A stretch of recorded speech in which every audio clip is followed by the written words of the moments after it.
Thank you for joining me for another episode of Beyond Business Podcast right here on Beyond Business YouTube channel.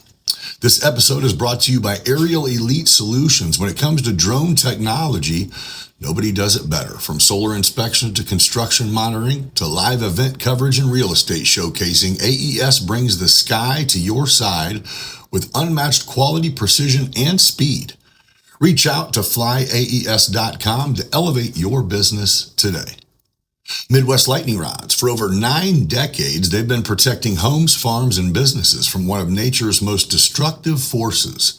When lightning strikes, they make sure you're covered the right way, the safe way. Contact MLR today at lightningstrikes-weprotect.com to see how you can become part of the community protected by MLR. Support local, trust the best. Aerial Elite Solutions and Midwest Lightning Rods. Excellence from the ground to the sky. Now let's jump into today's sit down with potentially the future Macon County Sheriff, Mr. Shane Beck. Welcome to Beyond Business, where stories come alive. With guests from every corner, we're ready to dive. New episode every 5 days, new voices to share. Laughs and insights, we're all in this affair. Beyond Business, come take a seat. Join the conversation, it's a journey that's sweet. Life lessons learned and laughter from the heart. With every episode, we're making a start. Hey, welcome to another episode of Beyond Business. Joining me today is someone that we just touched base recently, but this is probably one of the interviews I'm looking forward to the most because I don't know the guy at all, and we're going to get to know him together. This is potentially our future Macon County Sheriff, is Mr. Shane Beck. Thanks for joining me, man. Thank you. Yeah. I appreciate you having me on. Yeah, I had to do that part so the editor knows when this thing starts. Sure, I understand. Yeah, so we were rambling a little bit there, or not rambling, but you were going into, so what's really interesting to me is that, how old are you, Shane? I'm 52 years old. And you are running for Macon County Sheriff, and you have been in law enforcement for 10 years. 10 years. Yeah. So did you grow up here? Yeah, I grew up over towards Nina-Carrostown area. Yeah. All right. You went to school around here, all that. Yeah. And so your job, when you got out of high school, did you go straight to work or did you go to college at all? I went to Richland for my basic gen eds. Yep. And then during that time period, I went to work for Mark Allen at Speed Loop. And that was your career for 20 years, right? A little over 20 years. Yeah. Which I from what I know of Mark, he's a great guy, runs a great thing. He's probably one of the best guys I've ever met. Yeah. So that's cool. So it goes, and you kind of just got into this, but I want to touch it, is you go, most people, once you get 20 years in, even if you hate your job, that's your job. Mm-hmm. So you had an opportunity to go to Milliken for business classes or whatever you had going. And I want you to retell what you just said about how, I guess maybe there's testing that aligns you with what career path you should be in. And Mark sent you to go to make you better at this, and everything you're seeing is telling you you're in the wrong career. Yeah. I basically, through the years, I started out as just a regular pit man. I worked my way up through the company. Sure. Mark kind of took me under his wing early in my career. He could tell that I was a worker, and he would come pick me up a couple hours before the end of shift, and I'd go to his house. Yeah. We would work all night. Like, his backyard used to be full of trees. Now it's got a perfect patio with a nice pool and stuff. Oh, yeah. I mean, he's put a lot of money into his residence. So he's made some money over the years. He's done well for himself, but he's put a lot into his guys and a lot into his business, Yeah. And he's suffered some red roofs, family consequences, to put that effort in. Sure. So, I mean, he's paid some prices to have what he has. Yeah. And so you were kind of there to see, I mean, if you were there for 20 years and you've been out for 12, so you were there when he was getting going. Yeah. He was just starting to venture out into a store or Champaign, two, Bloomington. Like, we had 8 stores when I started. Okay. When I left, we had 16 and a service center. Oh, yeah. Yeah, and then he started to get in. Right when I was leaving is when he got into the Lindy Lou Pizza and the Lulu's Gaming and stuff like that. Which You know how I met him was maybe 10 years ago, sitting maybe at Sliders, just sitting at the bar, I think wing night or something like that. And I'm just chatting with some couple that's sitting next to me, and they were really cool. Mm-hmm. And what did it be 10 years? I don't know, but the gambling shit was just starting to crack. Right. And I think the place is named after his wife. Yes. And she was there, and he were kind of telling me that. And then that's when he kind of was like, yeah, I don't think he even told me. I think his wife was like, well, here's what we do. Mm-hmm. And it was like, you're a really humble guy for having some big, you know what I mean? Because that's impressive to me. I'm a business owner. And I mean, to have something like he's got, he's kind of one of them guys where, I mean, he wears a t-shirt and blue jeans all days. Gotta love it, he'll man. have a flannel on probably today because he's probably chilly. For real. Yeah. But I mean, we've been on job sites when we're building stores and people come up and ask him if he wants a drink of water. He's like, I own this place. Yeah. You know, Yeah, I'll be all right. He's just a super dude. That's great. He's a human being. Yeah. He taught me very good skills about being a human being, how to treat people, you know, all through my career, whether it was employees, whether it was some of the guys that we might use for advertising. Okay. But what ended up happening is, you know, basically towards the end of my career there, the president of the company and myself were having some issues, you know, seeing eye to eye on certain things. He's a great guy. We get along better now than we ever have. Sure.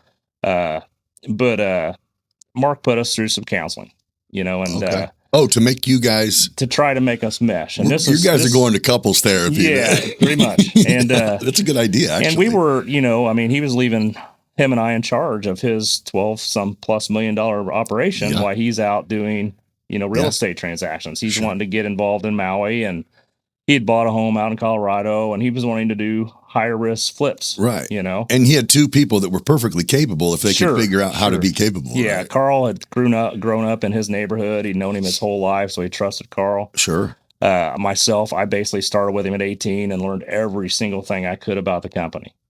So you were a kid. Yes. That's great. And I'm around all these crazy people. So I always tell Mark, I'm like, man, you're the reason that I got wild. Yeah, right. Because you put me around all these crazy guys. Yeah, I was fine until I met you. Yeah. Right.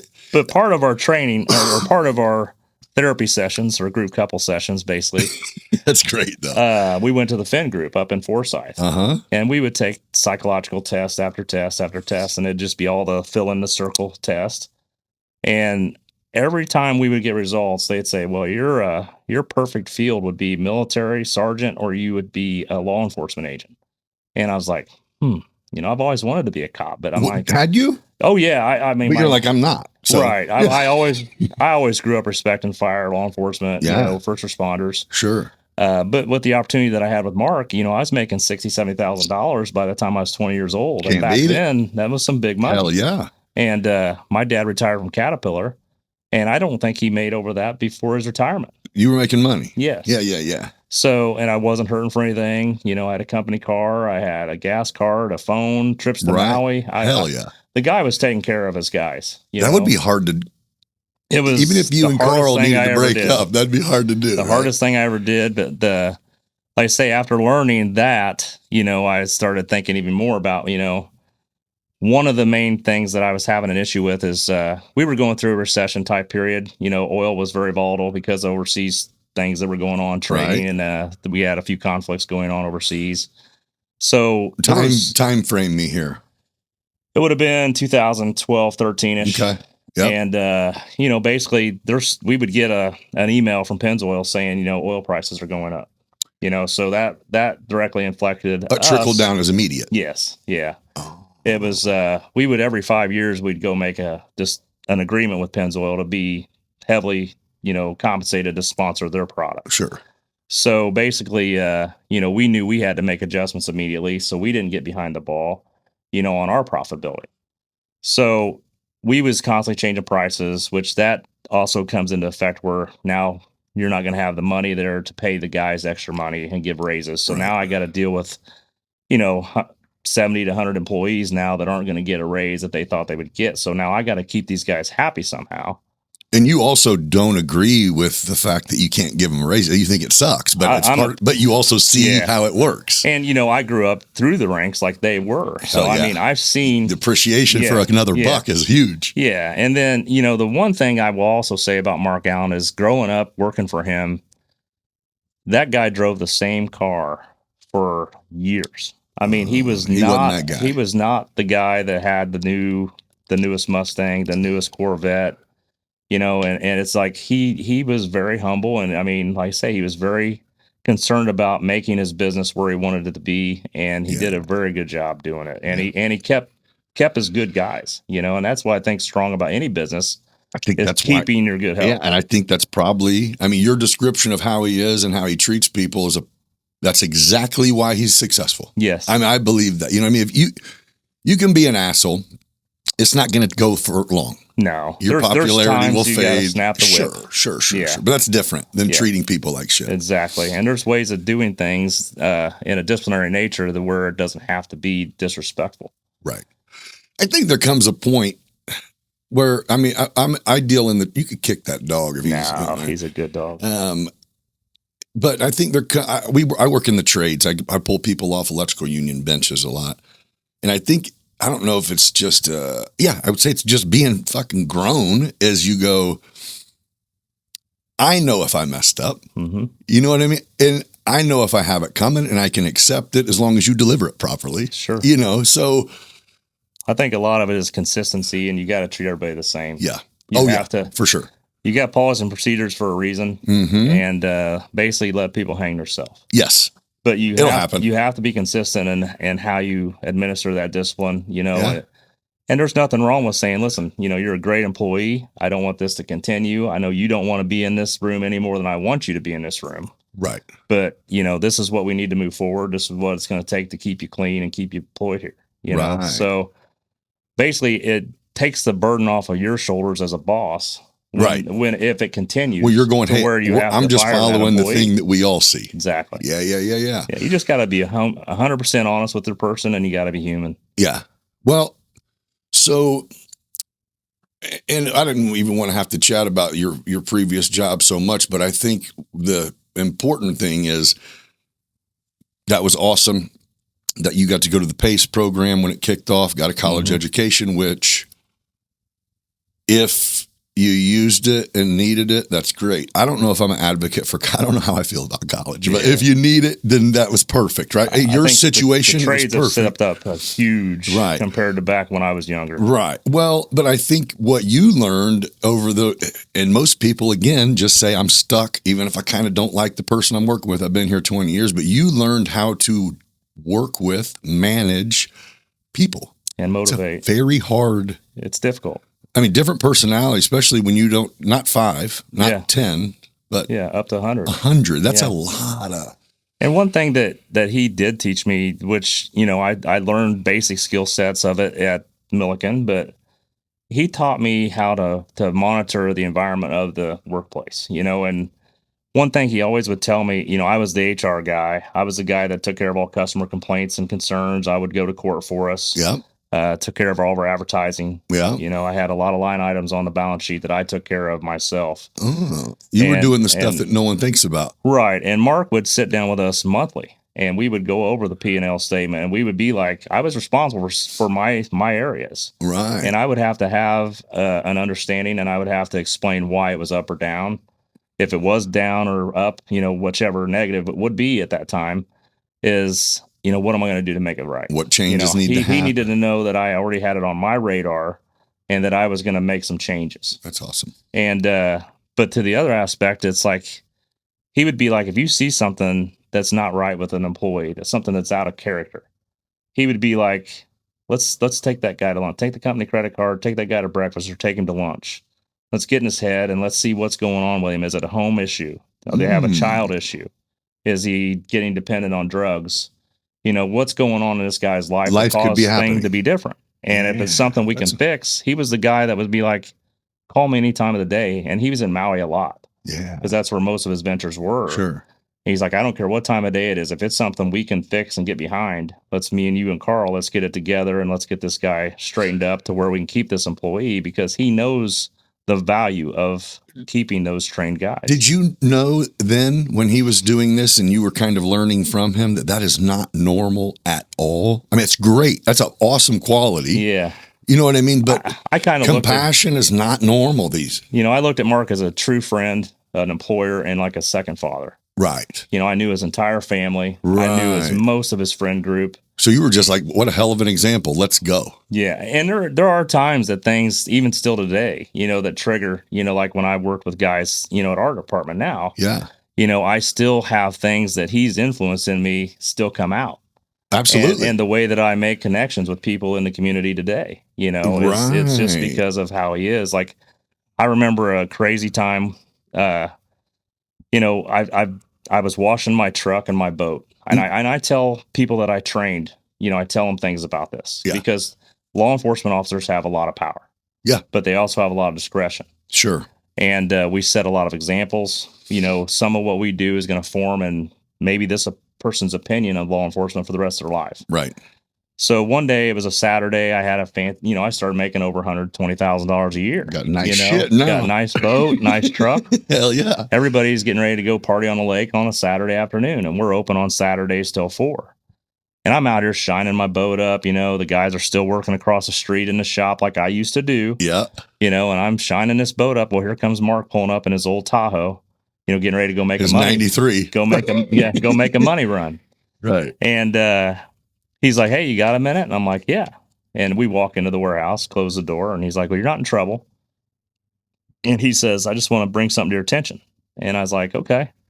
And I'm not even thinking, I'm thinking about 2 hours from now when I'm popping a beer and, I'm got girls in bikinis around me and we're in a lake. He's like, "Hey, dickhead." He's like, "You see them guys across the street over there?" And I was like, "Yeah." And it just hit me. And I'm like, "Damn. I understand. You don't even have to say no more." And you're like, "That's not what I was doing.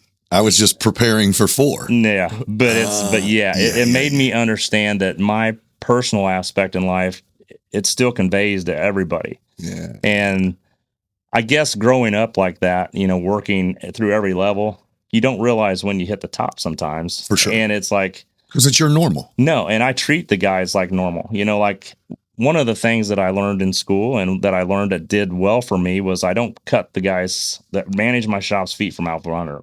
Right. And a lot of what I do, if I go in and I see something, as long as it's not something safety or something that's going to cause damage to a customer's car, I don't come out and talk to that gentleman or lady right there. I go and I take the manager away from the guys, and I'm like, "Here's what I saw." I said, "I want you to fix it." Right. I let them do their job, And by building that trust, it gives them stake in the pie, and they feel more comfortable because I didn't belittle them in front of their staff. Right. I don't want them coming to me and asking me things. I want them coming to their boss and asking them things. Right. So that's what helped me a lot in my career. And I still have so many relationships with these guys. I can go into any of these shops today. They're still calling me boss. They still call me whatever. Right. They talk about me all the time to people that I know that go in there. It's just as even I'm thinking, it's just being in the sheriff's department is comparatively, it is a business. I mean, it is running. It is a business. Being the sheriff, I feel like it's not about lifelong. It's not lifelong law enforcement career. It's a management job. Right. I mean, yes. I never thought about it like that until we're having the discussion. Right. It's managing people. I feel like my attributes of business and my relationship making and my people skills trump being law enforcement forever type thing, because not only do I have law enforcement knowledge, I have knowledge of how to make these guys motivated. I know what the strong points of a business are and keeping your people there that are trained and well mannered and that are going to take care of our community. Right. And it's more about putting the right people in the right places, trusting your help. Not every time do I put somebody in a position, are they going to be the best they can be at it? And maybe it's what they want, but it's not what they're the best at. Right. So maybe I have to redo something there. That's what I figure out. I see, okay, well, this is not your cup of tea. First off, can he get there or can she get there? Or do I just need to put them in another role? It doesn't mean I got to axe them. I got to get rid of them. It means I got to adjust. And anybody, even if they go somewhere that they're not crazy about. If you become good at something, it feels good. It does. You know what I mean? If you're It does. not successful at your dream, it sucks. Yeah. I mean, even if you have it. But you can't get complacent For sure. problems either and forget about where you came from. For sure. Because 90% of what I feel like is important with our department is keeping our guys well trained, Right. make sure they're safe, make sure they're taking care of our citizens in the community, and development. You know, like find out what their weak spots are and let's get those niches. You know, like one thing that I learned in leadership is make your weakest point of the chain the strongest point of your chain. And if that's the case, your leaders have a lot less on their plate because you have more people that'll take effort to make things better because you've put the time into them. They're going to put the time back into you. Less oversight because they're going to work like somebody's watching over them. So to me, qualification wise, so I know you're running against Jim Root. I don't know how you say it. Root. And I don't know how being a career, and maybe you even would have insight, is I don't know how being a career law enforcement would benefit having a business background, coming to run I feel the same way about presidency and govern, whatever. Well, I think we're seeing that with Trump. Right. Yes. To where, you know what I mean? It goes, this is, a lot of things are more business than we like to think. Sure. You know, you guys are policing the streets. Well, it's a company. There's a bunch of people and there's paychecks and there's a chain of command. So I'm going, this is a no-brainer as far as being a sheriff for 30 years versus 10 years. I don't know that you would know less about the current law. I mean, that, you know what I mean? I think that's kind of it. We have little bearing on our state law, federal law. Sure. You know, I mean, a lot of things that my opponent and I have in common is big politics, you know. Okay. We're both big constitutionalists. We want to keep the Constitution in force. We want to keep people with their rights. Yeah. That's the last thing that I don't think any law enforcement officer ever wants to take a weapon from somebody. Right. I think that concealed carry has been great. I think open carry would be great. Sure. I think that it's you know, they're more responsible than you'd ever imagine. They don't want to lose that privilege. Right. You know, it's a privilege we once did not have and now we do. Yes. And it's not something that somebody just wants to give up. Right. So you guys go in, how often is this election? Was the last election the one where Chubby won? And then the last election was Cody Moore. Oh. The one before that was the one where I actually, I went for my opponent. Oh. I voted for him. Yeah. I got my entire family behind him. I've got my old boss, Mark Allen, at the time, him. that was...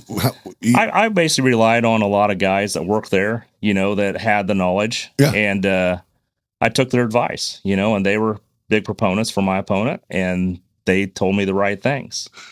So what was the flip, and when was it that you said, I manage businesses, man. This is what I do. So this is perfect. I'm the guy for, like, what was that? What made me decide? What made you go, hey man, I can't get behind you this time. I got to go against you. Or do you say that? Is there a conversation, or I basically, or is it like, hey man, I seen your tweet, bro. What the fuck? Well, him and Tony had that disputed election. Yes. And there was a lot of animosity in the department over that. It was a very strange situation for a couple years. That count the vote shit. It was like, oh, here we go. You know, the whole premise of, you know, watch what you do because you're going to get thrown to third shift. Well, he got thrown to third shift. Oh, that happened. It did. Oh. So he was my boss directly for 2 straight years. And I couldn't, I mean, I'll tell you right now, I mean, there's so many things that we saw eye to eye on, and I felt very comfortable with his leadership. I thought it was going to be the way it was going to be. Sure. And I felt strong enough in it to where I did go to some of his fundraisers, you know, and put myself on the line as a person and as an employee. Because, you know, Chubby could have turned around and disciplined me and put me on something else, but I was already on third shift. So you're like, what are you going to do, bro? Yeah. But, you know, I did believe in that he was going to bring more of a basically a results driven type environment and promotional program. Like if you're out there and you're putting the time in, you're putting the effort in, you're going to get something for it. You're going to get considered, at least. You're going to get a shot. Yeah. And shortly, I would say within a year of him taking over after the election was ratified and he was declared the winner, I started seeing things that just because I didn't agree with it doesn't mean that it's right or wrong. The voter is who has to decide what's right and wrong. Sure. I'm not going to sit here and say that Jim did anything wrong. I don't think that that's the case. I just think that he's made choices that some things that I may have done different. You have examples? Well, certain things were discipline, and I can't get into that, because it involves another employee and it involves actual personnel. Sure. But there were some discipline things that came up. There was just the atmosphere itself, and I kind of could see things deteriorating. And we've lost more guys in the last 5 years from resignation than any history of the sheriff department. I went all the way back to Jerry Dawson. I've talked to all the past sheriffs. And I explained to him, hey, we got these guys leaving. And not all of it is because of the atmosphere of our department. There's not a lot of people out there that want to be cops. When I first hired in, we would have a morning and an afternoon training session. Right. Or a testing session. Like you do your physical fitness in the morning, you do your written test afterwards. Right. And there'd be 40 people there. You'd have 7 to 8 deputies, and you'd have some volunteers there from ML CrossFit. He would be the one that kind of ran the physical fitness thing. Yeah. And you'd be counting laps for guys, counting push or sit-ups, bench press. Yeah. And it was a huge deal to make that list. And I mean, it was an accomplishment. Now it's like, we're really fighting more so to try to get laterals because they have some incoming experience. We're offering some bonuses to get that lateral in and offering them a little bit of a step raise, But one thing that we're always going to fight here is that we're a smaller municipality. You got Champaign, you got Bloomington, you got Springfield. They're offering way more money. And they're all right here. Yeah, and they're very close. It's not that far of a drive. Right. My wife is in education, and she drives to Springfield for work. I was going to say, most of our work is in Champaign. I wouldn't move there because of that. That's right there. Yeah. And the thing is it's my whole thing is it's the taxpayer and the person that's going to go to the polls has to make a decision on whether they feel if the last 5.5 some years of my opponent's term, did he do what he said he was going to do? Okay, so let's assume that I'm going in and I'm going to vote, but I don't really know what are your differences? Where do you guys, what stances are you like, he is this and I'm this, and you guys decide which one is right? Well, I mean, I don't have to go through all of them. I really don't want to, I don't want to talk about what he is and what he's not. Fair enough. But I can tell you what I am. Okay. I am 100% a people person. I get that too. I feel like the way that the place should run, and under my watch it will run, is it should be team-based environment. I want all of my lieutenants and sergeants to help me make decisions when it's possible. If I have to make a decision on the fly, I'll make the decision. I'll live by it. You don't need a gavel, huh? No. And I don't mind admitting I'm wrong. I don't mind if somebody else comes up with the right idea. I am perfectly fine with it being one of my upper deputies that comes up with an idea. As long as we bat it around the room and we make the decision that's going to be the best for the guys and gals there today and 40 years from now, then that's the right choice. That's what a sheriff should do. That is success. That's you having a team that solves its own problems while you sit back and go, And it brings them more into the game for sure. Where they're going to be more likely to bring up discussion. Right. I love having a devil's advocate that's going to check me. I love somebody that's going to make me think outside the box.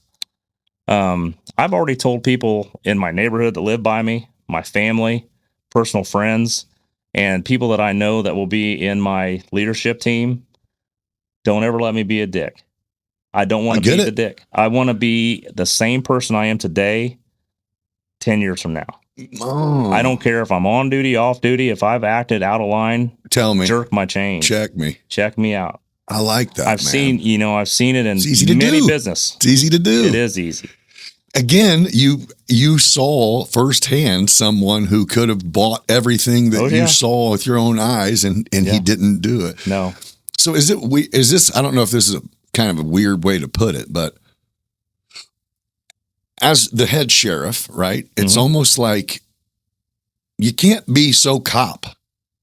No. You know what I mean? You can't, it's like a community leader. Yeah. You know what I mean? More and I than, feel we need to be in the community. Yes. Agreed. That's one thing that we've lost over this last I think it's reign. not only probably I'm just going to call it a shit show that's going on there, but it's also the times too. This is a really complicated time. You know, people are a little bit less regarded for the police, and I get so many people like, why did you become a cop? Because I wasn't always an innocent young man, but I partied my butt off growing up. I would say same thing. Like, surely that damn test didn't make you become a police. I mean, a sheriff. You know what I mean? I'm just I love people in general, and love everybody. It takes something very, very wrong for me not to want to like you. You know, I'm the guy that walks through a parking lot, and if we make eye contact, I'm telling you hi. So I'm helping you load your groceries. You've just been able to not prejudge people. Yes. I always think it's a gift, man. I feel like the way a cop should interact with our community is, and I tell people when I used to train guys, and I would be like, first thing you do is you get yourself and your surroundings safe. Once you're safe, put yourself in that person's shoes. Do unto others as you wish to have done to yourself, you know? Yeah. Treat people like you want to be treated. Yeah. And think about what has actually happened today? What put this person in our radar today? Why did we make this interaction? You know, are they having problems with family at home? Are they I've raised 3 boys, you know, so I know there's some issues that can happen. Yeah. You know, it could be a job crisis. You know, one of the family members may have lost a job and she's speeding down the interstate because she's just thinking about, how am I going to talk to my husband about this? What's our family going to do to pay our next bill? It's such an odd take, man. That's really impressive. But you need to think about what my decision is going to do to this person. But you still have to balance consistency with that. Sure. You know, because everyone that's having a bad day don't get a pass. Yeah, I mean, all of our tickets and anything we do is tracked, you know, and it's checked. Sure. You know, and we're honestly, you know, we're very scrutinized as law enforcement officers, more so today than ever. Right. You know, we have the cameras on our chest. Right. So the old days of letting somebody drive home after you find them drunk aren't usually there anymore. Get home. You know? Right. Because if that person leaves and they cause another accident and you just had contact with them, I could be civilly liable. Yeah. Our department's liable. So you got to be kind of conscious of that. But I still say, think about what you're doing to somebody, and think about what it's going to cost their family. And what is the true win here? Is the true win educating this person on what they did wrong today, you know, opening their eyes to where they have a safer trip home? Yeah. Or is it a habitual person that's speeding through town that's causing the skid marks at all of our intersections and everything else? Right. You know, what are you truly dealing with? Yeah. And how are they treating you? You know? And I've had interactions where I've had females cuss me out up and down the other, and I just go back to my car, I take my breaths, and I don't let the ego get ahead of me. Right. I'm like, you know, I'm not going to be that guy. Yeah. I told myself, and I tell everybody, I became a cop because I don't like bad cops. And I don't like people that don't like cops. And I want to be the bridge between the two. You know, I came in before the George Floyd stuff. Yep. I came in before all that, you know. So, you know, I felt back then the racism wasn't like it is today. It's grown. How the hell does it keep coming back? That's when I go. The further I know that it's never going to go away, and I wish to God it could somehow. It should. But it was an ugly time in our lives. Yeah. And you know, I had to study it in school. Yeah. And I understand it, and I understand where they're coming from, and I understand that there's been times that people have been wronged. Yeah. And you know, media has really done a teaching hate is a terrible idea, no matter what. You know what I mean? I think that's. I tell you, the most important thing about a cop is when you go home and you made a change in somebody's attitude or somebody's life. There's no amount of money that takes that place. That feeling inside of you is like so huge. Yeah, and that's what keeps us coming back, because 90% of what we do is help people. We don't always hurt people and take people to jail. Well, I get it now. Yeah. Yeah. As I'm older. Yeah. But oddly enough, I've had a fair share of run-in throughout my lifetime. My 2 that stand out pretty much the most are the ones that were great interactions. You know, I got a couple of years ago, I'm a drone pilot, and I have a RAM mount in my car, and I'm sitting there, and I feel someone right here. I'm on the interstate. And I look over, it's a trooper, and he just winks at me and slows back and hits his lights. I was like, fuck. I get pulled over. He's like, Aerial Elite Solutions. I go, yeah. He goes, drones? I go, yeah. He goes, well, first of all, I have to give you a ticket, so let's start there. Oh, I already called in and told him why I was pulling you over, and there's zero tolerance for being. I go, what makes you think I was on my computer? And it was still sitting right here loaded. And he's like, come on. But anyway, we sat there and, shot the crap for a little while. But I get it. I think that's it, is most people, even if they don't want to be in trouble, Oh, yeah. You didn't pull me over because your radar gun was off. No. You know what I mean? You didn't. Yeah. We don't come to work expecting to interact with people. I mean, we come in and we respond to what we have to respond to. But so what you can't teach, and I don't know if maybe you can, is your personality and take is not. Is there a way you can structure the department or change it to help people to have your take on people? I mean, does that make sense? Yeah, I think just open communication, you know. And just, again, as a leader, if you're going, hey, I'm not better than anyone here, and we're not better than anyone there. Yeah, and that's exactly right. And everybody, all cops are a little different. You got your gung-ho guys that are wanting to get out there and get the drugs and guns. Yep.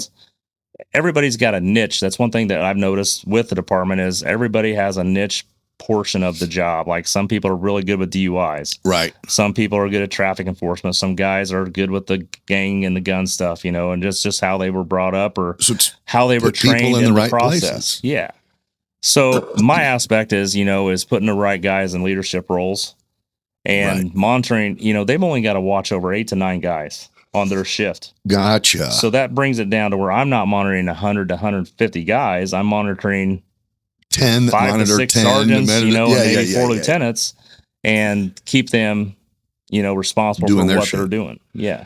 Yeah, that's really... but still keep a communication base with my guys, you know, to where they know I've got the open door and an open mind. Yeah. And I want an environment where, like, if a guy's got a beef, and it's a true beef that's causing him any kind of issues at work, I want to have a facilitation method to where they can come into my office, know their job's not online. As long as they're not coming in F you, F that, and they're calm about it and they just want to discuss it and get it out there, let's talk. You may not get the answers you want, but it may open my eyes to something that I need to pay attention to. Right. I'm not afraid to change, that's one thing you have to do. Yes. And not everyone. No. Most people, that's the opposite. If they go, I'm this. Yeah. And but you said this 5 years ago, and you're going, I learned. Yeah. Yeah. I learned in 5 years that here's how stuff really works. Yeah.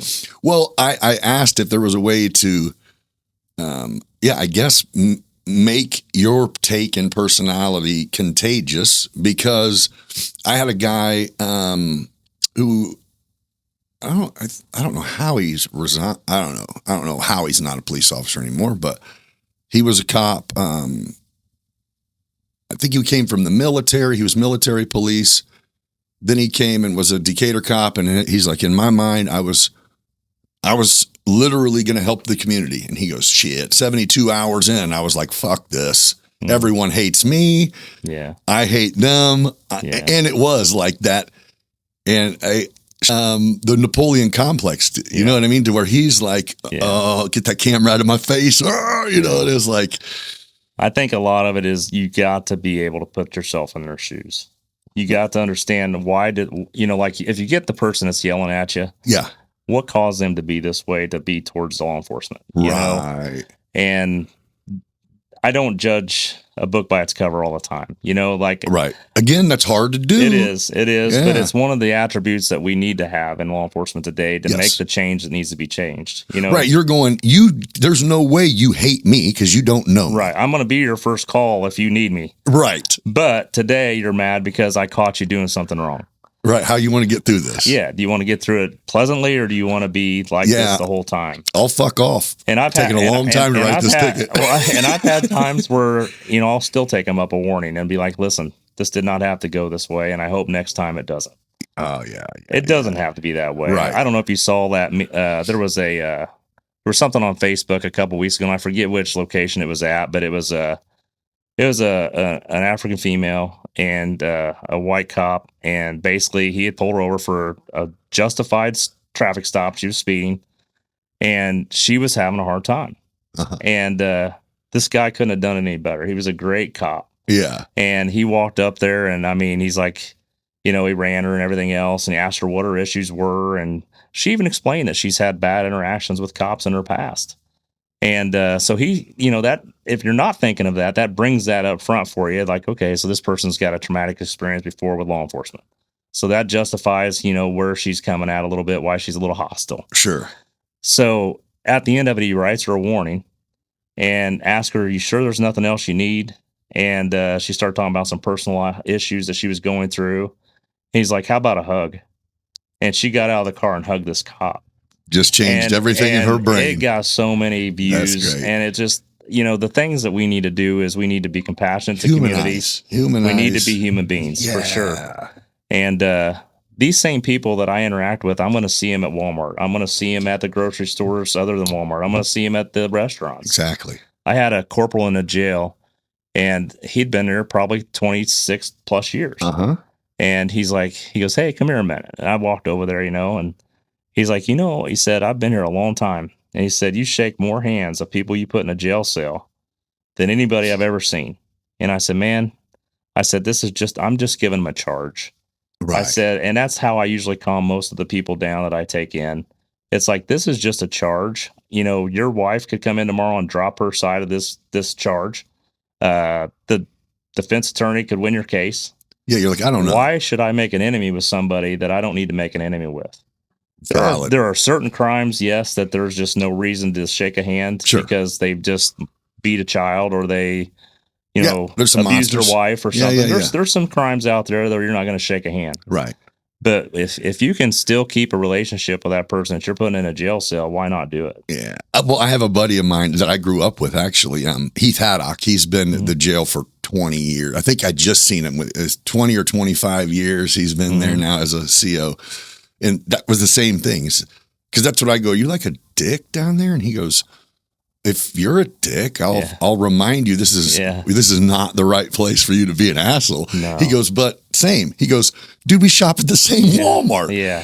What am I can gonna tell you? I'm impressed with the way that the guys in the jail do handle themselves. Yeah, and it's impressive. I mean, they know how to act when they have to act, but whenever it settles down, they change, and that's 90% of being a cop. You may have to elevate during the middle of a stop. Yeah. But by the time that things get settled down, you got to be able to come back down, and you got to be. Yeah. Well, and that's human. Always my question is, are you ever like, "Man, it would suck to be this person"? He's like, yeah. 90%. Yeah. Except for the ones that are just monsters or whatever. It's like, yeah, it's a bad day turned worse, and let's not make it even worse. And even those people, something happened in their life to get them that way.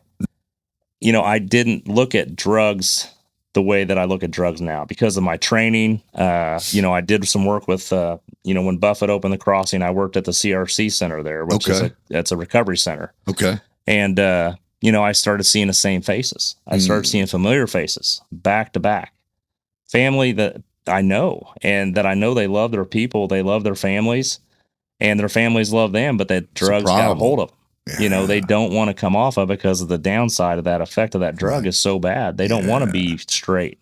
Right. They'll go steal. They'll go take from their own family. Yeah. So I know it's a true illness. Part of that is our CIT training we go through every year, and we have to understand that it is an illness and that what they're doing isn't that normal. That's not them. That's the drug. This is true. And, so that's why you see a lot less of the violent offenses, from cops to the offender. Yeah. Because we've been trained to understand that this really isn't the person. This is just the reaction of them being on this type of drug or whatever they're on. Yeah. And, you just, like you said before, you got to be human. You have to judge the entire situation. You say that so lightly. You have to be safe. But you have to be safe. That is a huge skill. Like you have it clearly, but I mean like. It's trained into us on a regular basis. The CIT training. That is protocol. We have to understand how to, and mental illness too. Yeah. We have a lot of mental illness. When we took away the psych wards and all this, that's increased that. Yeah. And we deal with a lot of those same suspects on a daily basis. And Heritage has been helping us a great deal by offering a living room that they have now. Okay. And, with the CRC closing, that's kind of hurt us a little bit, but the Heritage has kind of stepped up. What's up with that? Why is it closed? Just staff? Funding. I think they had some funding issues. Yeah. It's not a cheap thing. I was going to say, it's quite a facility. They're not coming in to pay their own bills. No. It's getting government funded or insurance.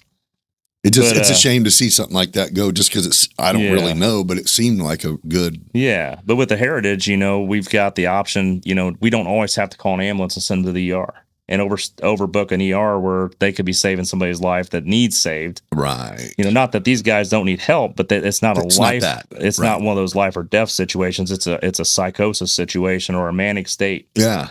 So a lot of times we can call Heritage, and most likely they have already had contact with this person because they're all local usually. Right. And we'll get a caseworker that comes out and that can settle this person down on scene. Right. We may do a transport to their place downtown, and it's basically happy for everybody because now we know they're getting care, and it's not taking up Abbott, it's not taking up the hospital space, and it's not taking up a jail cell. That's good.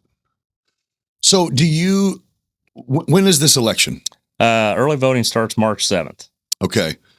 So this is considered campaigning right now, right? Yes. And so is there ever a time, do you guys get on a stage together and do? I'm not sure if he'll do that or not. I'm more than willing to do that. Oh, it's just however it's going to depend on him and, and whether we get together on that, So is it weird? Is it like weird tension? Like, is there people who are team Sheriff Root and you just, and I don't mean what people, but is it cause a kind of a strange work environment, or is it like, no, this is just part of the deal? People know that people run. It's been challenging. Yeah. I would imagine. Yeah. Yeah. I've had some things happen to me that's because then if you lose, are you screwed? Well, thirds, baby. Here I thankfully we're union protected on our shift bids. Oh, okay. But I don't think it can get much worse for me than it already is. Fair. One of the things I was wanting to talk about was, how did I make the decision to put my name in the hat? Once I decided that I seen things that I wasn't in agreement with, and like I said before, just because I wasn't in agreement with it doesn't mean that the general public wouldn't be in agreement with it. That's their choice. Sure. And everybody has their own way of thinking, their own way of management and everything. Right. Now, I wasn't happy, and I knew that there needed to be a change in my eyes. Just in the atmosphere of the department and how things were ran. Within. I knew that there needed to be a change in the sheriff. So that was my first thought. So then, because of being an overthinker. Oh, that was just a general thought. Somebody needs to be there. Yes. That was just a general thought. Not necessarily me.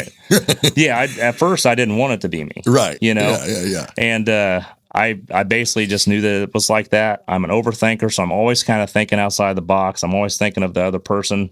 While I'm talking, I'm thinking about how are you receiving my message? It's just the way that we are. It's good. And, I basically went to everybody that preceded me in succession and asked them if they had any attributes that would cause them to want to run for sheriff. I didn't want to step on anybody's toes. I didn't want to look like an egomaniac. Like, here, this dumbass has been here for 10 years and he wants to run for sheriff. So I wanted to give everybody an opportunity to put their hat in the ring first. Yeah. So after I went to all my command staff, I went to other deputies that had time on me, and nobody wanted to take the risk that I took. Because that's it. You're challenging the champ. You're taking a chance. Kinda? You're taking a chance of vindictive behavior. You're taking a chance of getting thrown to the wolves. Maybe not getting promotions ever again. There's a lot of things that could happen to somebody to go against their boss. You just don't know. Right. It's unslated. Yeah. It's so dangerous it's territory. And myself being there as long as I have, I've seen 2 or 3 sheriff's races, and I've seen some vindictiveness in all of them. Of different things that have happened after the other person takes over. So, I've seen that. So, it can be there, but you don't know if it. Hey, let me interrupt this conversation for just a quick second to shout out and plug the sponsors of the show that make it all possible. Aerial Elite Solutions. When it comes to drone technology, no one does it better. From solar inspections to construction monitoring to live event coverage and real estate showcasing, AES brings the sky to your side with unmatched quality, precision, and speed. Reach out to flyaes.com today to elevate your business. Midwest Lightning Rods. For nearly a century, they've been protecting homes from one of nature's most destructive forces. When lightning strikes, they make sure you're covered the right way and the safe way. Contact Midwest Lightning Rods today at lightningstrikes-weprotect.com to see how you can become part of the community protected by MLR. Support local, trust the best. Aerial Elite Solutions, Midwest Lightning Rods. Excellence from the ground to the sky. Now let's get back into it. Boss, you just don't know. Right. You know, it's unslated, you know? Yeah. It's so dangerous it's like, territory. And you know, myself being there as long as I have, I've seen 2 or 3 sheriff's races, and I've seen some vindictiveness in all of them, you know, of different things that have happened after the other person takes over. So, I mean, I've seen that. So, I mean, you know, it can be there, but you don't know if it will affect you or not. And some of them have young kids, you know, some of them, maybe the wife doesn't work and this is the breadwinner job, you know? So, I mean, they don't have the ability to take the risk. Right. I have another talent, which is construction. Yeah. So when I left Speed Lube, I didn't leave on bad terms. He gave me a year's salary when I left. Oh. He gave me a year's worth of insurance. So I went out and started a business and worked for the VA. And I started renovating veterans homes to basically help them stay in their environment. Are you a veteran? No, you didn't go to the service. My wife's a 6-year veteran. Gotcha. And all 3 of my boys have went to the military. Okay. And so basically I would go and I'd sit and drink coffee, and I would fix the guy's bathroom to where he could utilize his bathroom now that he didn't have legs or whatever, put a ramp on his front of his house or a chairlift, you know, and it was a very rewarding job, but I used that as a crutch till I could get on with the sheriff's department. Yeah. And the first time I tried for the department, I didn't get through the merit board meeting because a good friend of mine, Billy Tyus, his wife was on the merit board, and she couldn't get her head wrapped around why a guy that was making $130,000 a year would come to be a cop. And at the time I had a home, I renovate houses, you know, and I do all my own work. And I had bought a house in Findlay for like $100,000 with 18 acres of land. Oh shit. Yeah. And this was before housing prices went up and land prices went up. Well, I renovated the entire house and sold it for 3 times what I paid for it. Nice. So I knew that I had some assets that I could liquidate to basically give myself a chance to make a career change. So I did. I sold my pride and joy to pay off all my debt and throw some money in the bank because I had I had 2 young kids. My first year I made $47,000. What? Yep. But I was happier than I've ever been in my life. Oh. I was. I felt like $1 million. I couldn't get to work fast enough. Because it wasn't for the money. It's crazy when you take that out of the equation, right? Yeah. I would always be the first one there. So I say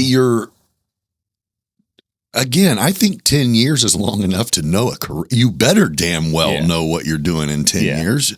But well, I may not be the best at a narcotic stop, or I may not be the best at everything there. But what I am very, very good at is putting the right people in places. Nor do you have to, as the sheriff, you don't have to be good at shit but putting people in the right, correct? And the monitoring of that aspect. That's what I'm saying is you're a management. Yes. I mean, you're upper management. Yeah. You're with law experience knowledge, law experience knowledge. Yeah. So I understand your job pitfalls. is to not let the good people walk away. Yeah. And not to let them get themselves in a bind to where they could get in personal civil trouble or cause detriment to our community or our department. Do you think if you won that there would be people, this is just an opinion question, do you feel like there would be more people want to be involved in being Macon County sheriffs? Or do you think how it is currently is turning people away from wanting to, we're losing sheriffs, but we're not really gaining any without this heavy incentive?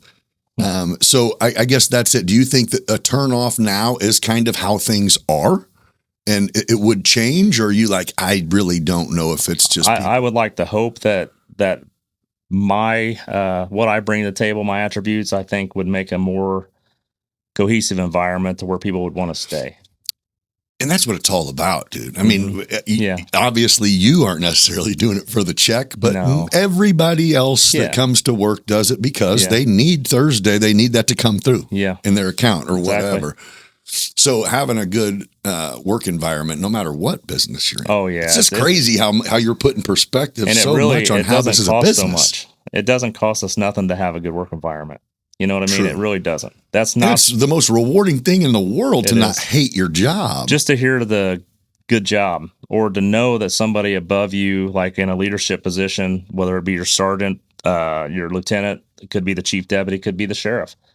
Just knowing that they noticed something that you did well in the community and them saying good job, it means something. it means It does. it means the world. It does. It As really does. stupid as it seems, It does. it's huge. It is. Attaboys are priceless. You know, cops are built a certain way. I mean, just like military guys, your type A personality people, and you always want results. You always want quick resolve, Yeah.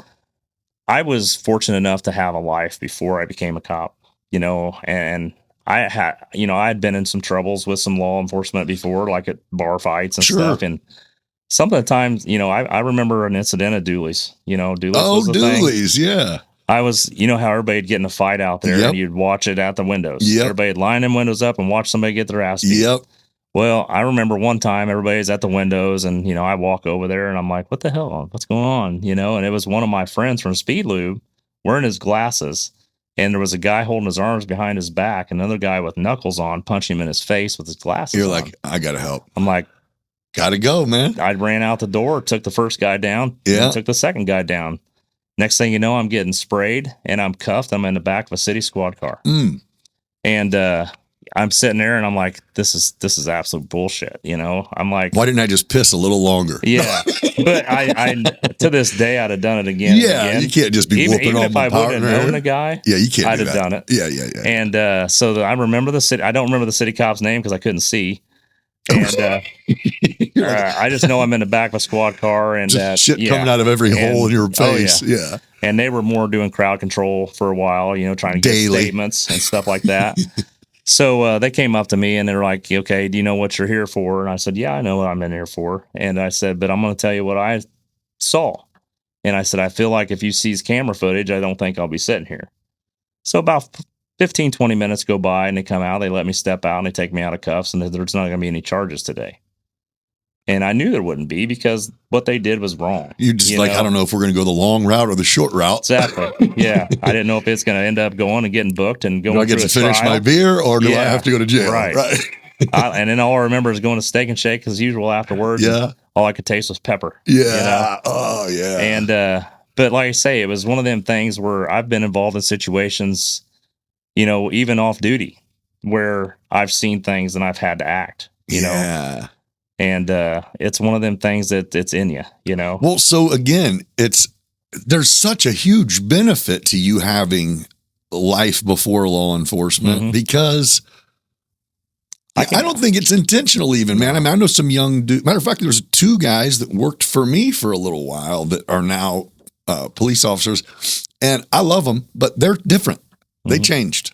Yeah. Like I'm even one to go, hey, don't can act like that towards me. I didn't do shit. Don't weird up on me. Yeah. And it's like, I would say the only way that I've changed is I monitor my surroundings more. Yeah. Only because of the fact that I have had interactions with some people that are some bad guys. Yeah. I'm on the SRT team, so we hit houses and stuff. Yeah. And some people hold grudges. I'm not a grudge holder. Right. I'm one of them guys like in a leadership position. If I have an issue with you, we're going to sit down. We're going to discuss it. You're going to get what you get, whether it's a verbal reprimand, whether it's a shift counseling, a write-up, a suspension. Yep. But I'm not going to hold that over your head. And we're pushing on. We're done. Yeah. I'm going to meet you out. We'll have a beer together. I've asked all the upper deputies, like, in your whole career, who was your best sheriff? And they always tell me Jerry Dawson. And so I've picked his brain. I'm like, what made you the best sheriff, Jerry? And he says, I didn't really want to be sheriff. He said, I had to be sheriff because some outsider was coming in trying to get into the sheriff's shop. And what they told me, the deputies, was that when you got in trouble with Jerry Dawson, you got it. It was immediate and then it was over. And it was never held over your head. There was no grudges. It wasn't no bad boy club. This is the playbook, period. Yeah. This is why I did it because it's in this policy. This is what I have to do because this is what the egregious level is for this offense.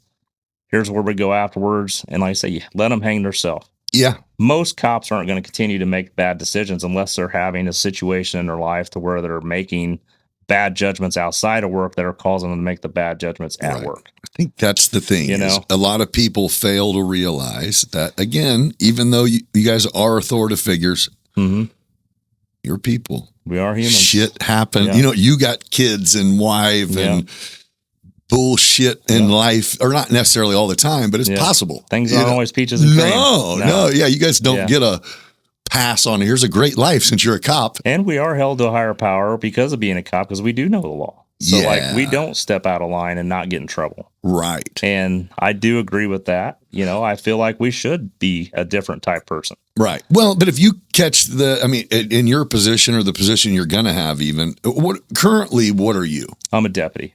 Like, you have people under you? I'm probably, I think out of 52 people, I'm 25 or 26 on the list. But I mean, like, do you have people that you actually, that report to you? There's none of that. No, I used to train guys. I was basically taken out of that. Okay. And that was one of my smacks for, how dare you taking on the champ, you know? Yeah. Do you feel like you're fighting an uphill battle, or are you like, no, I think I'm going to win? I can tell you many, many times I'm like, what in the hell did I do this for? But there's been many times you're gonna win, dude. There's been many times that I've thought, why the hell did I ever leave Speed Loop? You know, because Mark's such a good person. And the relationship that I have with like Carl, that at the time I didn't, have what we had, it's like, I couldn't get along with these guys better. Right. And just all the great things that guy did for people. And it's like, so many times I've kicked myself in the butt. I remember when I first started doing construction for VA, I remember breaking down and crying at it was an older black male. He'd been Vietnam vet. And he's like, what put you here? And I was telling the story, and I was like, I'm raising 2 young kids. I no longer have that insurance. I never, like if I would get in trouble as a young man, Mark had a lawyer on call. Boom, boom, boom. Right. I'm taken care of. Yeah. And it was like, I didn't have that parachute anymore. Right. But that we kind of were raised with it. I mean, 18, you're a kid, dude. Yeah. I grew up at Speed Loop. So, I've kicked myself in the butt for that. And then I've, many, many times, because I got out there early, I talked to Dan Calkins. Once I realized that I wasn't the only one seeing that there needed to be change, I seen people that actually supported my opponent that actually jumped off the boat and started seeing more and more people change. That's when I was like, okay. So in the department now, is it choose your side? Would you be elected? When would you know? The primary would be in March. Early voting starts March 7th. 17th is the actual election day. So like basically anybody that wants to vote early, they'd go to the annex building down there just south of the Macon County building, the Ambassador. They can go down there, take their ID. Anybody that's not, registered to vote or hasn't corrected their address, I strongly recommend they get out there and get that done ahead of time. Probably do that shit online at this point. You can do some of that online. Yeah, you go to illinois.gov. And then basically, if I was to win that would put me on the Republican ticket for the November primary. Oh. And then if a Democrat chose to jump in and take me on, then I would have to go again against that person. Oh, so you have to go here first to see if you can. Yep. Okay. So, I asked that because is there any part of you that if you were like, okay, let's just say, I'm trying to how to word this correctly so you can answer it. Let's say you weren't running and there was someone else running that had your beliefs and your stance against Sheriff Root, and Root won again. Would you stick around, or are you like, I can't? I mean, something needs to change, or I can't do this. I would.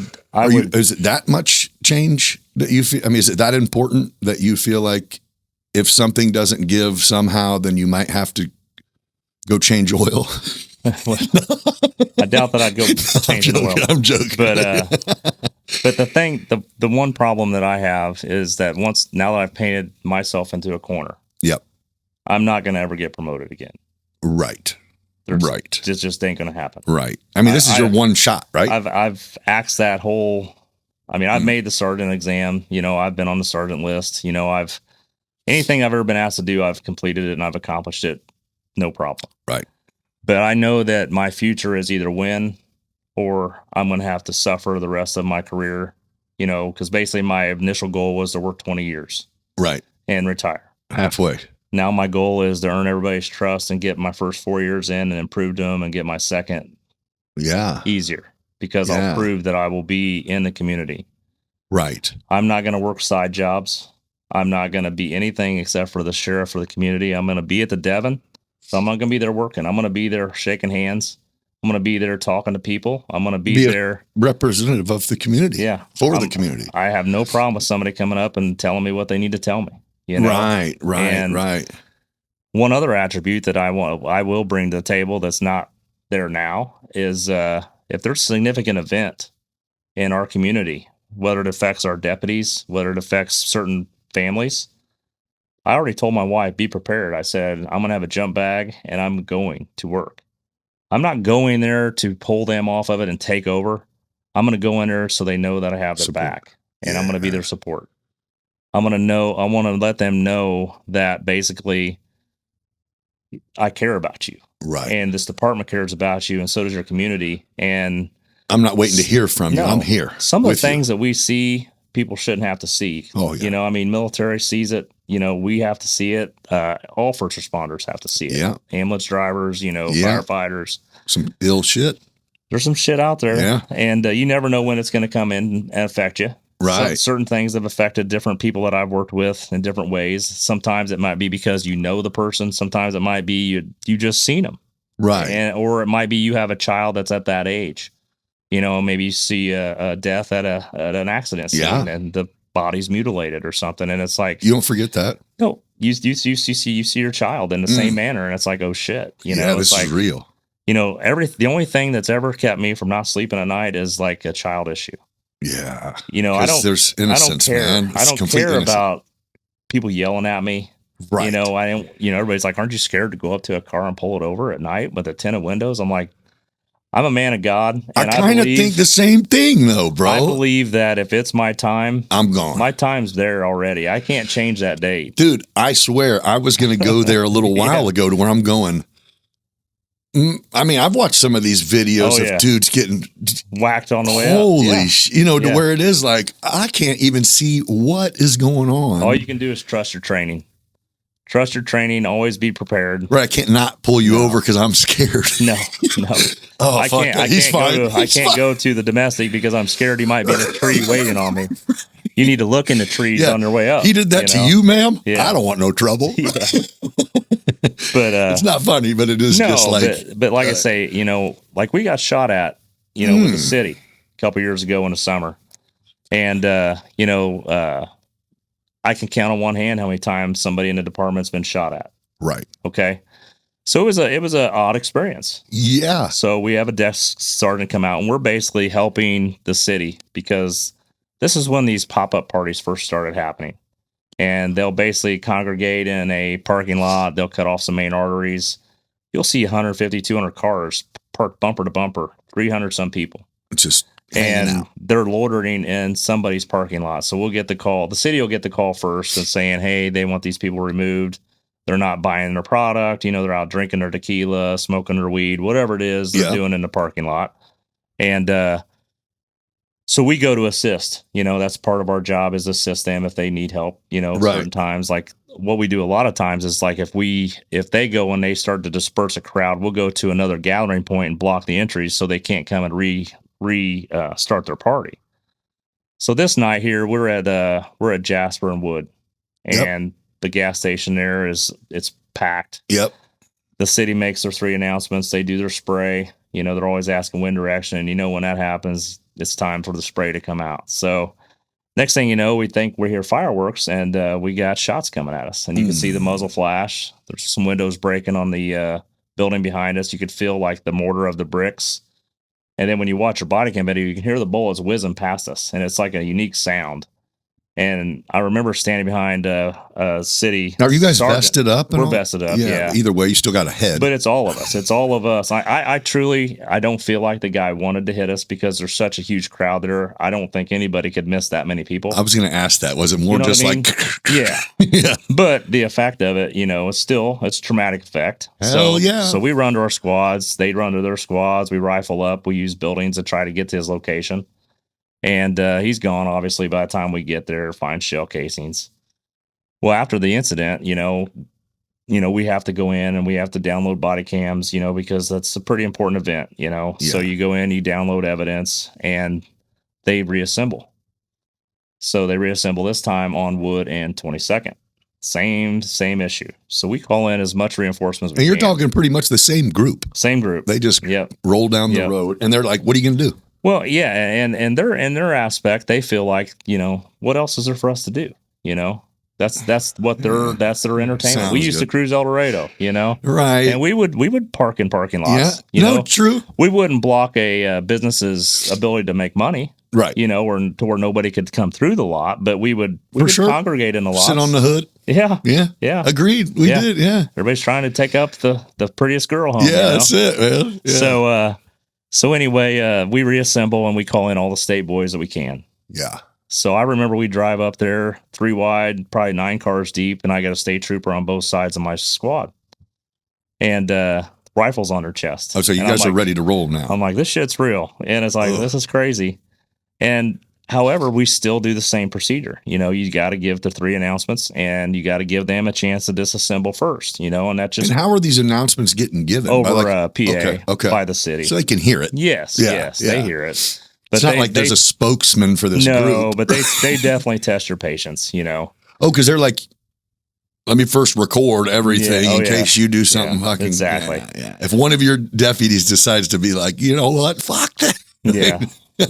But basically, after all this is over, we end up back there. We have to write reports. You got to document everything, because you've had your weapons out. Did they get out? Did they leave this time? Yeah, we dispersed them. Okay. Yep, we got them all out of there. And but your adrenaline's on a 10. I mean, it's like, because it's just you weren't just in war. Yeah. It's not near what some of these people in Iraq. Yeah, have seen or no, nothing. but I just mean, you know. But it's a situation that you generally don't think you're going to be in. Yeah. Even though you've taken the oath and you've taken the job, it's just the odds of it are very, very small. Right. It's especially in our community. I mean, yes. I think the only threat we really have is domestics and younger guys that are trying to make a name for themselves. Yeah. These older guys that have been, ganging it up for years. They're like, they don't want we no don't want gun. no They smoke, don't want no gun charge. No, hell They don't want to go to prison. No. They like their dinner every night. Yeah. And they like to sit at home. But basically, after it was over with, crickets. Really? Yeah. The city. I remember they had a debrief before they could even go home. We never heard anything until the next week, and there was a message copy and pasted from Chief Brindell thanking us for our courage and standing up with his guys. And that was one of the big things that really sealed the deal with me on, You were like, this was way too big of a deal to not be. Yep. Yeah, agreed. And it isn't that I needed a certificate. It isn't that I needed this. It's just that my mind wasn't right from it. And I didn't even realize it. My wife and my neighbor realized it. And I ended up talking to Cody Moore's brother from state police, and he talked to me for a long time. Right. And he goes, the issue isn't that you got shot at. The issue is that it didn't matter. And I was like, well, and that's why I always think of the people. Mm-hmm. I think of, okay, how could this possibly, as a sergeant even, or a lieutenant, they should be thinking about how could this, is anything going to compromise my guy's ability to go back out there and do his job correctly? Because you're setting him up for failure if not.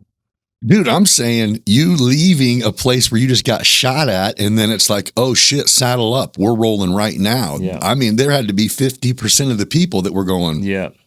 Yeah. I mean, no, I need to finish uploading my. Yeah. Go ahead. No, you're immediately out. I there. know. Yeah. I mean, when you're amped up, I mean, It's on. It's it go is. time. Yeah. But I think that's it. It's so strange because like you said, it's a crowd. You shoot at me. It isn't like I can shoot you. No, I have to be, I have to have a serious reason to shoot a weapon. Yeah. And, our training is don't ever point unless you intend to damage or kill what you're aiming at, Did you have your gun out at that? A rifle, yeah. Yeah. So has there been any other times where you've had to draw your weapon? Oh, yeah.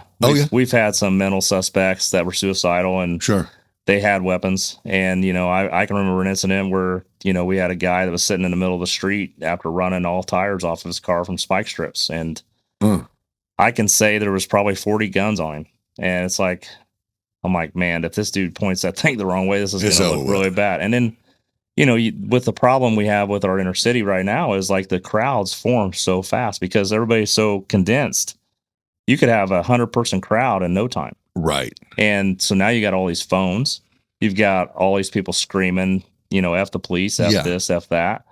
And it's like your focus is way more bodies. Our focus is how can we get out of this without having to harm this person and get them the help they need. Right. That's all we want. Right.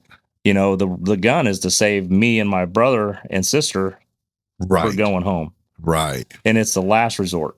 Right. It's not the first resort. It's the last resort. So have you seen, I don't know if they're doing it Cali or are you familiar with Burner, the BRYNA Burner? It looks like a 9mm, but it shoots BBs that are about that big. Yeah. Have you seen that? Yeah. And I seen that. I don't know if the company was trying to get the law enforcement to use it in Cali. And I think it didn't go so well because it was like, well, you know what will piss you off really bad is if you get shot with one of them because you're not going down. It'll just piss you off. Generally people like that you're dealing with is, that's usually a drug. Excited delirium issue or something. They're in psychosis mode. Right. They're a mess. Yeah. And it's going to take power. They need to simmer down. Keep your distance if they ain't got a weapon and let them calm down, until they become a threat to themselves or another. So I think that's the part about law enforcement. And I don't know how much training you guys get on it, but you guys it's like multiple hats have to be worn at a traffic stop.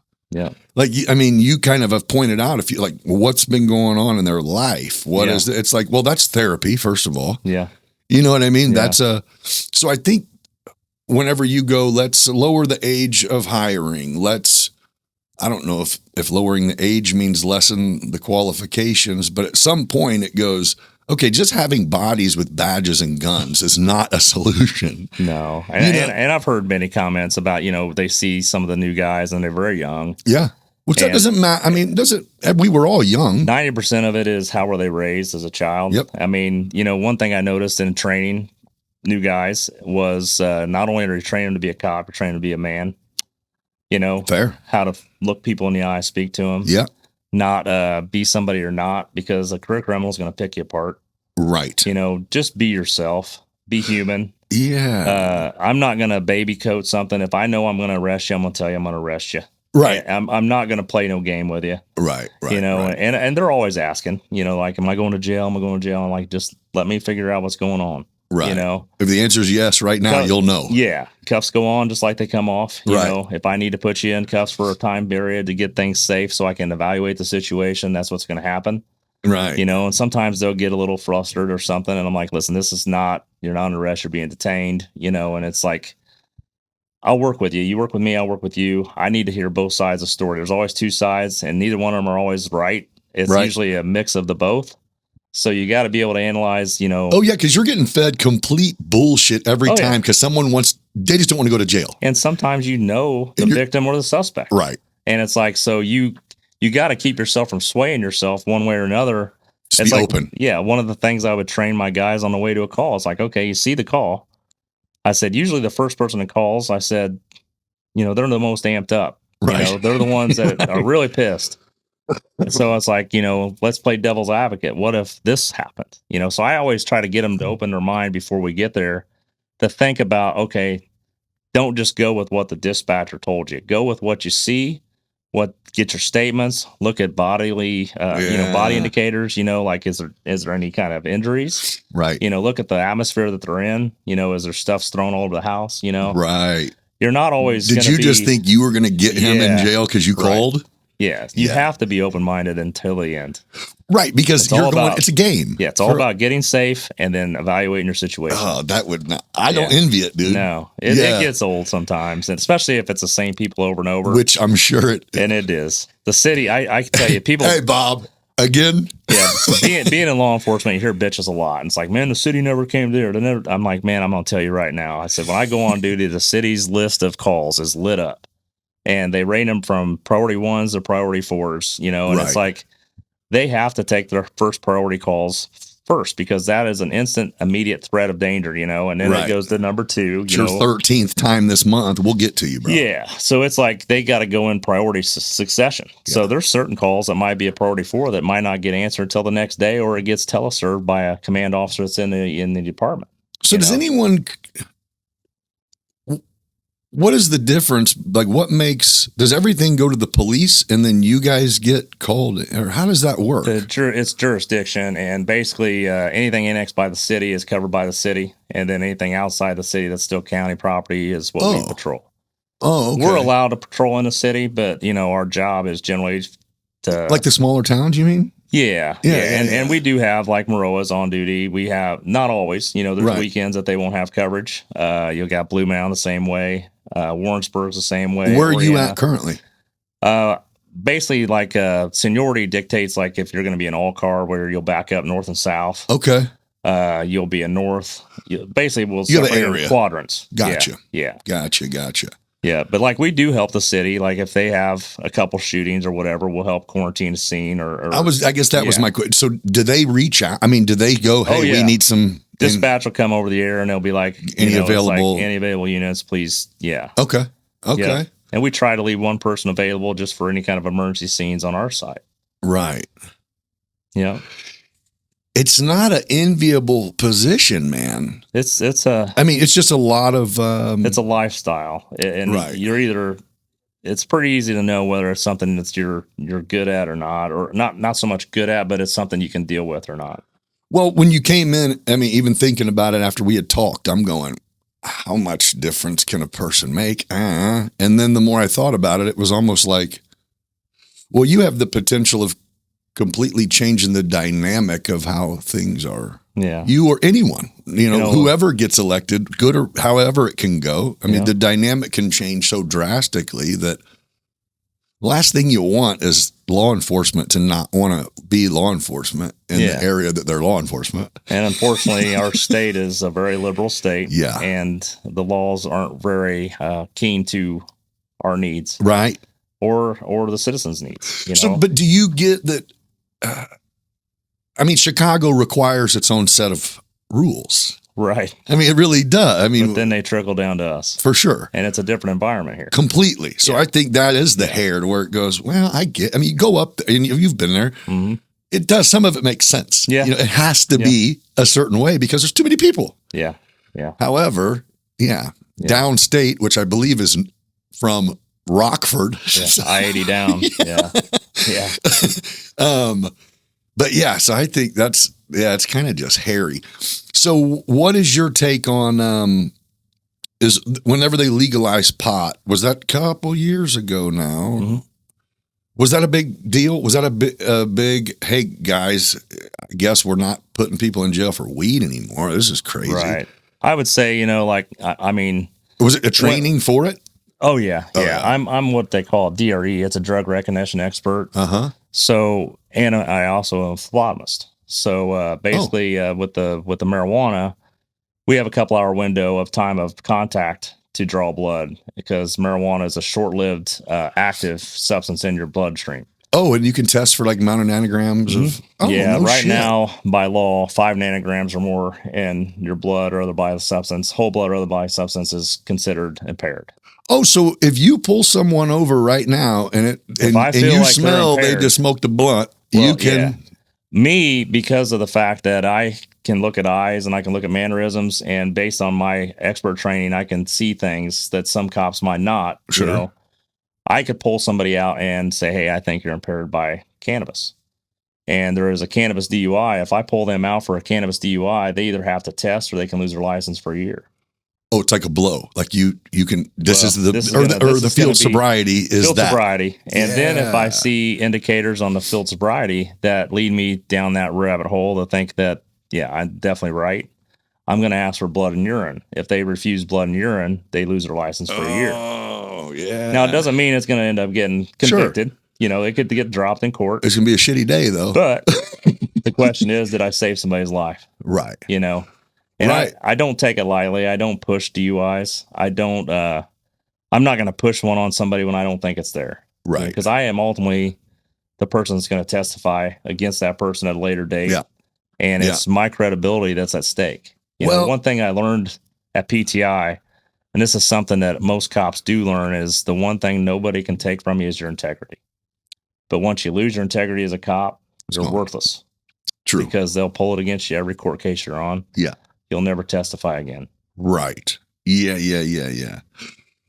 Well, I think and DUIs, they're rough. But dude, alcohol, I mean, and not everybody, but you know, having a beer is great. But dude, and I enjoy it. I enjoy partying a little bit. I don't know when the last time I've ever been, I would say, impaired, like drunk. Right. I can't even remember the last time I've been drunk because I don't like the feeling the next morning.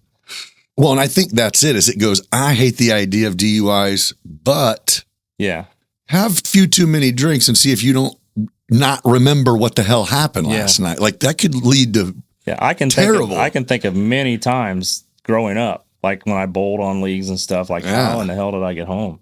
That's what I'm saying. And so I can sit there in the interrogation room when I'm processing a DUI, and I can sit there and usually they'll go through a chain of emotions. Like they'll be sometimes a little lippy out on the street, you know, or complacent of the fact that they're not impaired. No, I'm fine. You're crazy. You know, I don't know what. Once we get past that point, they don't realize that how much training we've actually had to see what we're seeing. Right.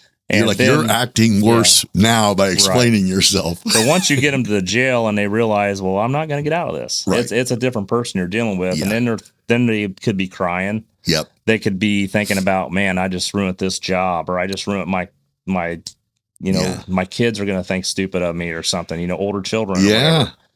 So it's like, you just got to be a human again. Yeah. And compassion, man. I sit there and tell them, like, I could have been sitting where you're at many, many times in my life. It sucks. You're going to deal with it. I got lucky, and luckily I never hurt nobody. Right. You know? And that's the whole thing. You know, once you see the true statistics of what DUI causes, and it's just something you have to do. Well, and you know what? If you go through it, even if you only lose your license for a little bit, then you got to blow a machine and you got to pay $10,000. And you got to do it. Kind of makes you think twice. Yeah, unless you're an habitual DUI, I tell everybody, I'm like, you know, you should do everything I ask you to do, because the chances of you basically getting off of it are better. I feel like, because if you did everything that cop said and you didn't act out and you take responsibility for your actions, you're going to have a better chance of getting something reduced, so reckless driving, or you know what I mean. But if you're an habitual DUI and you're on your 4th, 5th DUI, you're gonna ruin your chances. I remember in 2009, I got a Dewey, and I'm sitting there, and I know that blow and shit's gonna go better. You know what I mean? Because at the time, I think it was 0.01 or 0.1, or I knew I was gonna be. I was done regardless, but I was just saying, if I refuse, it's a year. Yeah. This, I'm at least going to be 6 able to do minimum. Yeah. And still, I was like, I can't cooperate with you, man. And he's like, but what? Yeah. Like he's going, dude. And part you're of about to screw yourself. Part of and it I'm like, a cop is you want that vindication that you made the right choice. But once you've been trained enough, you don't need the vindication anymore. You know whether you did the right thing or not. I think it was the point where he's going, hey, man, just think about ahead. And I go, I got to say, fuck off, man. Sorry. And he's like, oh. Yeah. All right. Well, if I catch you the next year, it's your ass. Yeah. It's like, oh, God dang it. But no, it is. The stuff's not. I mean, none of that is fun. No. But going back to the cannabis, though, you know, I mean, when I was younger, I've done cannabis, you know, I'm not going to lie, you know, and I had to admit that when I went to to my training, Yeah. And being an overthinker, it was one of the only things that I ever did that could calm me down. I didn't want to take a bunch of medications. Yeah. But, my wife, after we had our child, it was like, you need to be a man. Yeah, And I've been married 26 years and with her for 30. Yeah. And once you have a kid, how it's it is. Different. It is different. It is different. And it's that growing up stage. It's like when you let your party guys sit over here and it's maybe every other weekend now versus every day. Yeah. And, or maybe it's everybody's birthday or something. Yeah. It just starts getting trickled down. Sure. And the life of home life comes more effective in your life. Adulting. Yeah. But I think back to, when they first started trying to fight to legalize weed, I knew very big proponents, and some of them are lawyers here in town that fought to get this program, years and years ago. And now I see how much they take advantage of it. I mean, everywhere you go, all you do is smell it. Oh my God. And I don't care. It's horrible. It's like if you walk into Brentwood Village Kroger, it's like maybe they're selling it here. I don't know. No, you're bad. But no, you're the number of places. So here's what I don't like, right? Is I'll pop 10 milligram edible on an evening currently and go count sheep. But I got a 15-year-old son. Yeah. I hate going I want to be that guy who goes, man, who is, because it is like he's looking at me and I'm like, oh my God, like what? But it's the nature of humans. I mean, we take advantage of everything. Yeah, easy route, right? It's that greed, it's that take advantage, and it's like if I can do this, now I can do this. It's like everybody wants to just one up. Yes. Like, God, yeah. dang. Now, not only can you buy a bottle of booze at every gas station, but we got pre-rolls or kratom. It's like all this other stuff. So I'm not I know about it, but I don't know what is that. Well, it's kind of like it's a store bought like heroin. It's kind of something that. It's not a good drug, and it's starting to get. It is a drug. It's getting outlawed, in different places. It just hasn't quite been here yet. How do you take it? Do you eat it or chew it? I think it's. I haven't never done it, but I believe you can smoke it or you can take it, eat it. Yeah, that's what people need is another way to. Yeah, I remember the old K2 thing, and I mean, you come up with people that were just off. I know a couple buddies that. Yeah. One. I think he's passed away now, but it was like it kind of went to the wayside. But he got really weird. Oh yeah, you'd see a lot of paranoia with it. Yeah, and it'd be like, oh, it's because I can't smoke weed because of my job, and I'm like, you're smoking potpourri though. Yeah, potpourri from China that you hate us. It's like that spray makes no some sense. shit on it. It'll make you feel weird. It's like, man, I feel like you could just get under your cabinet. Yeah, and in our training, the way we were described, it was basically you could buy the same brand 2 weeks separate, and it could be a different mix. So it's not going to affect you the same both times, So it's like, and it puts you into an excited delirium to where it takes several officers and maybe a firefighter to get you down. Really? Oh yeah. So there was that gas station on Grand. Well, it's Ravina Park Road in Oakland. Yeah. It now is closed. Actually, there's the one that's open, but then the one that has a car wash. Yep. Yeah. So when it closed, it's been a long time ago. I lived right over there. So I would go in there, grab a can of dip regularly. Yeah. And it was, it doesn't matter who owned it, but it was a guy, the owner of it. He got arrested for they were bagging up their own. Yeah. Making it themselves. Like they had big bags and they were actually like, what the? Yeah. I know. And you know what all people cared about? Oh, it's cheaper. Yeah. I know. What? I know. But yeah, so when he got arrested, I think what it was is when they got him for it, he was a previous felon, had a gun in the store. So he was like, I'm toast. Yeah. Like I remember having a conversation with man, I seen all the police here. He's like, yeah, we're done. Right. I'm cooked. I'm fighting it, but I'm cooked. And then that's when he said we got in trouble because I don't know, they didn't call it K2, it's called it whatever that. Right. Feed or whatever. Well, it was spice. Spice, there you go. And it was like you just were selling some bullshit. Junk. And he's like, yeah, pretty much. Yeah. Pretty much. He's like, I made enough to pay for a lawyer to still get me to go to prison. Oh man.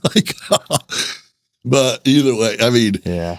So I think that would be the hard part. Like I get to choose to not deal with people who are a mess. And I have to, that's mandated for me. Yeah. That's what you do. Yeah. So is there anything, and we've touched on a lot, but is there, I guess, humanity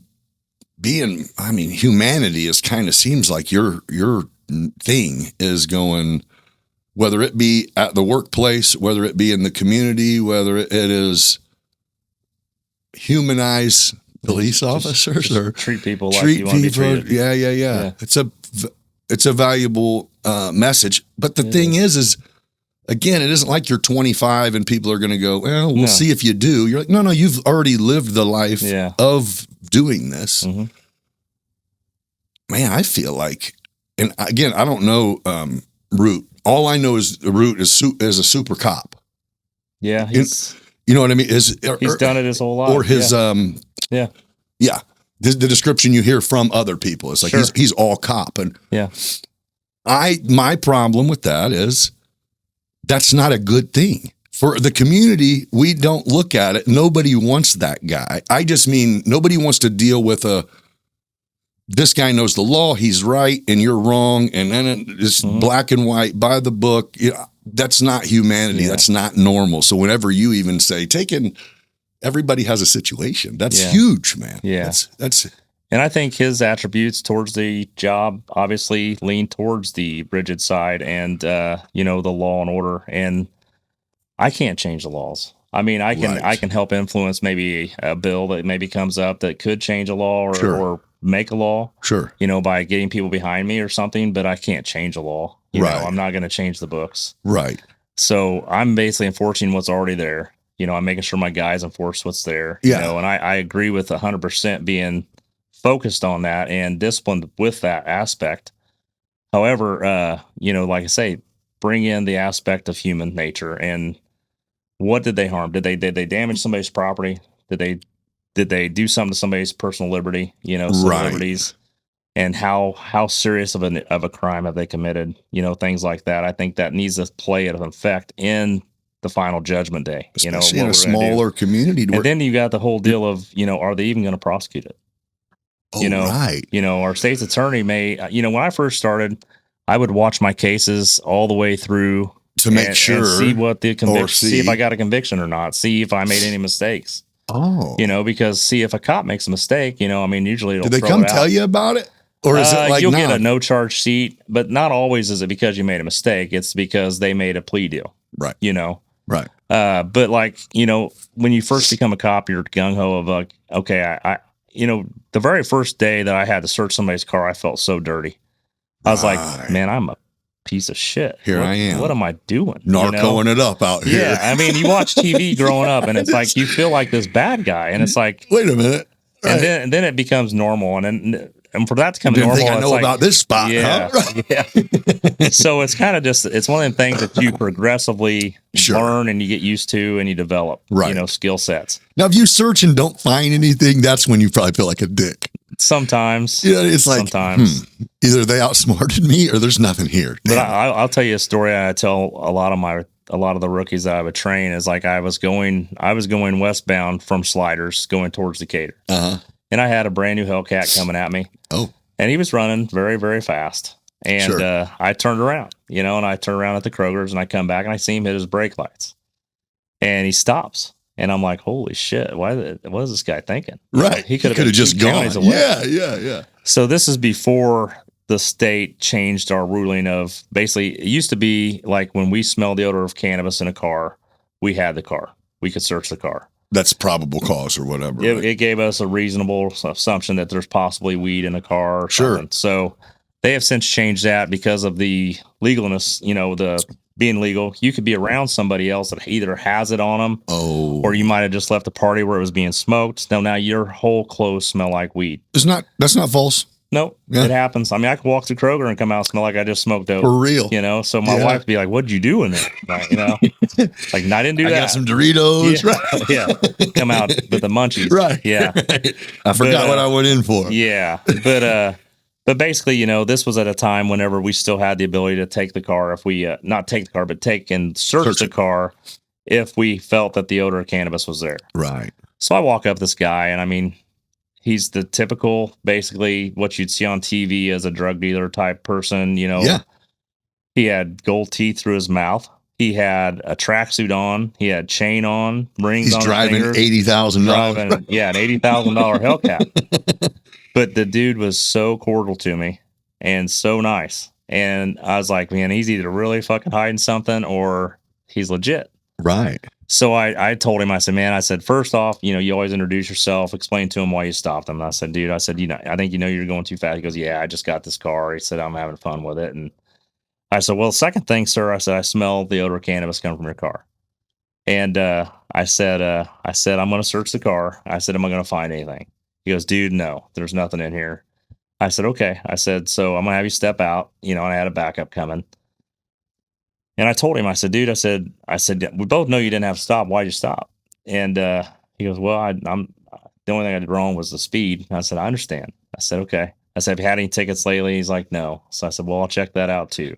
You're like, man, this shit's adding up, kind of. What's going on? So it's all add. Yeah. It's all odd, And so I searched the car, and there isn't even a piece of shake in this car.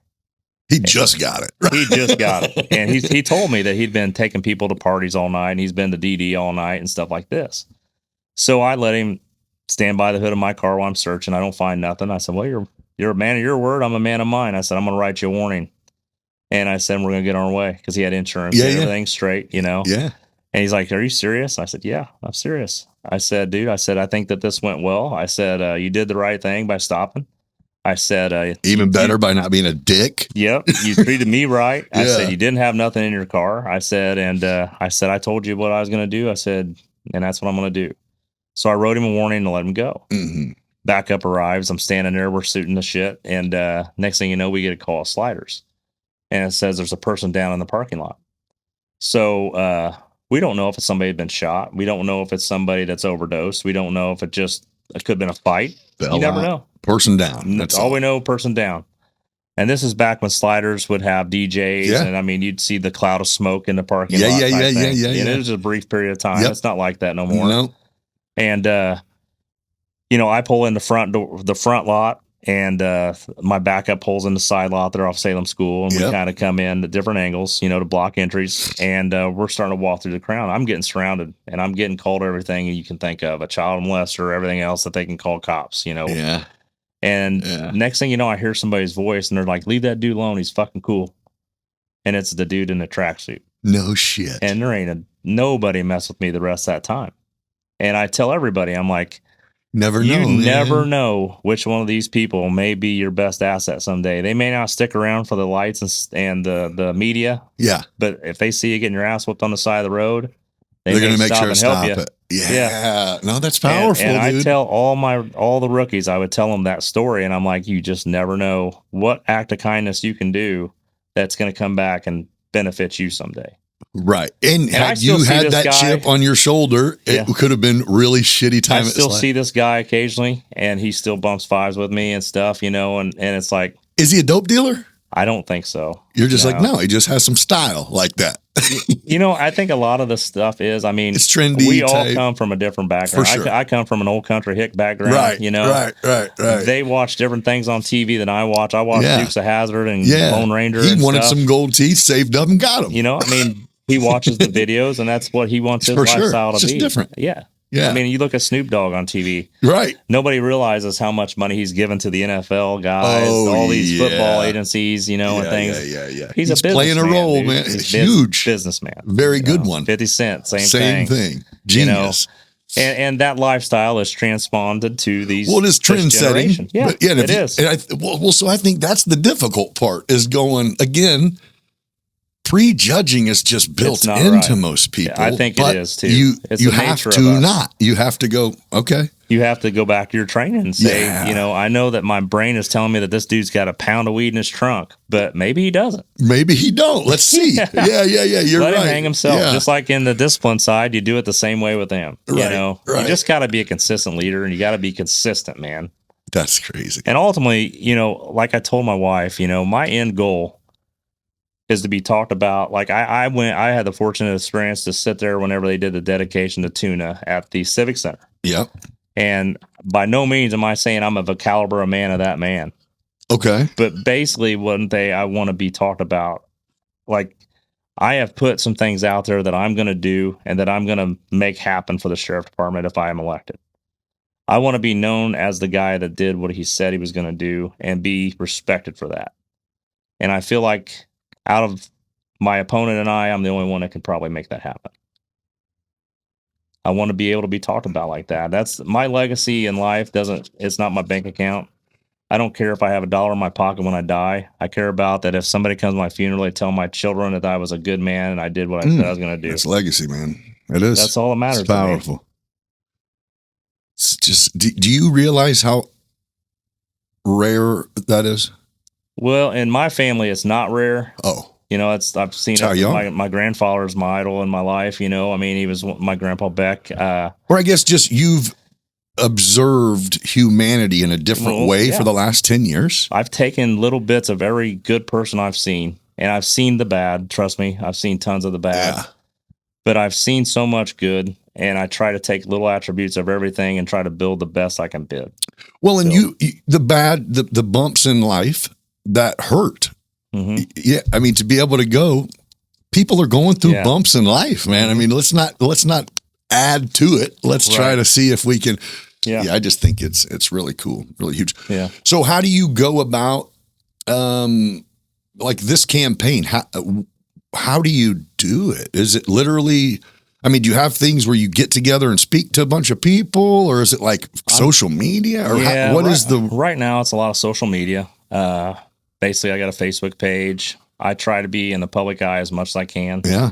I hang out at Legion Hall on Tuesday nights. I go down there for the Queen of Hearts, and I got a group of pals that are down there, and I might drink 3 beers. Sure. And it may take me 6 hours to drink those 3 beers.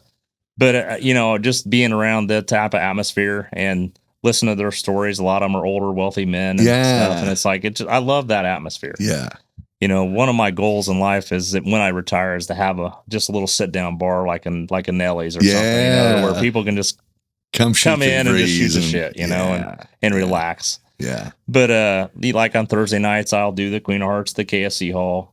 Try to go to benefits when they're around, to help people, like my Ashley Nail. And is there like when you go, is there like a platform that, or are you like, no, I'm just shaking hands and talk, and there's not like everyone here, I'm here to talk about that. This shirt never comes off when I'm off duty. Is that right? Yeah. Okay. I wear my shirt everywhere I go. My wife does as well, except for when she wants to be bougie. Cook came in here busting up out of one of those shirts. I can't fill out a shirt like that, man, and he's a good dude. He came in here and said, obviously I haven't been working out. I go, what the hell? You haven't? What It's like, what kind of Cheerios do you eat in the keep morning? not working out because you look great, bro. Yeah, he does. And like I say, back when he worked for me, he was a skin and bone little dude, man. And then he always had these big bones. So, I mean, you could tell he had the frame that could be big. Yeah. Well, I'll tell you what makes sense. It threw me off when he came in here and he had that shirt on. And I was just like, what the hell? Yeah. And he goes, man, it's my buddy. And I'm like, what? You got a sheriff buddy? Yeah. And he goes, yeah, he hasn't always been a sheriff. Yeah. It was like, not that it doesn't matter. No. However, it kind of does, man, because there are the other part of the world who goes, hey, I haven't always liked what you do, but we need you. My kids need you. My family needs you. I have friends right now that are sitting in jail cells in prison. Sure. I have friends that have done their time in prison. Yeah. And I strongly believe that if someone has corrected their lifestyle once they've done their time and paid their penance, then they should be treated the same way they were before they ever had any criminal activity. Right. I don't feel like stuff should be held over somebody's head. Right. There now, like I say, there are certain crimes. Yeah. Child molestation, things like that, arsonists. Yeah. You don't grow out of that shit. Some of that stuff doesn't change. Right.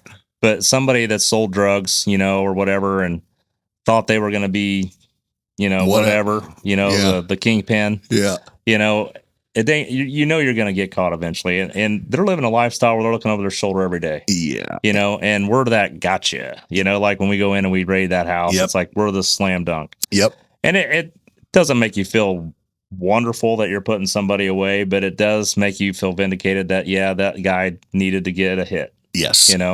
And when they can come out and change their life, thank God for them, man. And I think that's it. Is some wake up calls that just come in different forms. And some people need two. Yeah, for sure. You just don't know. No. Yeah, you know? you're right. You're right. Because we see a lot of people that'll be repeat offenders immediately after they get as soon as they get out of prison, man, they're right back on the damn grind. And I'm like, what the hell? You loved that shit, Yeah, huh? it's like they must have loved prison or something, Right. because they're going to go back. It's like you didn't learn nothing. And times have changed since then.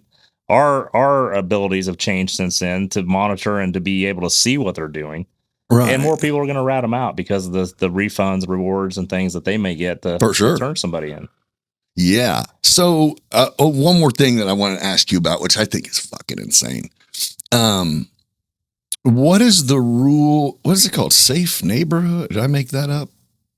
Safety Act. Safety Act. Yeah. Like, is that the most Basically, insane thing ever? Yeah. Okay. I think they knew it was a failure before, but it was just, it's our liberal state. I mean, it's like the laws are working against us right now. I mean, for us cops, it's basically, we're guilty until proven innocent, and then everybody else is innocent until proven guilty. It's like we have got to justify everything we do, and everything's on camera. And I think they thought that when they first put body cameras on it, it was going to affect making more of us come out as bad cops. And I think they've seen that we really do things right, and now they're seeing that it's not us.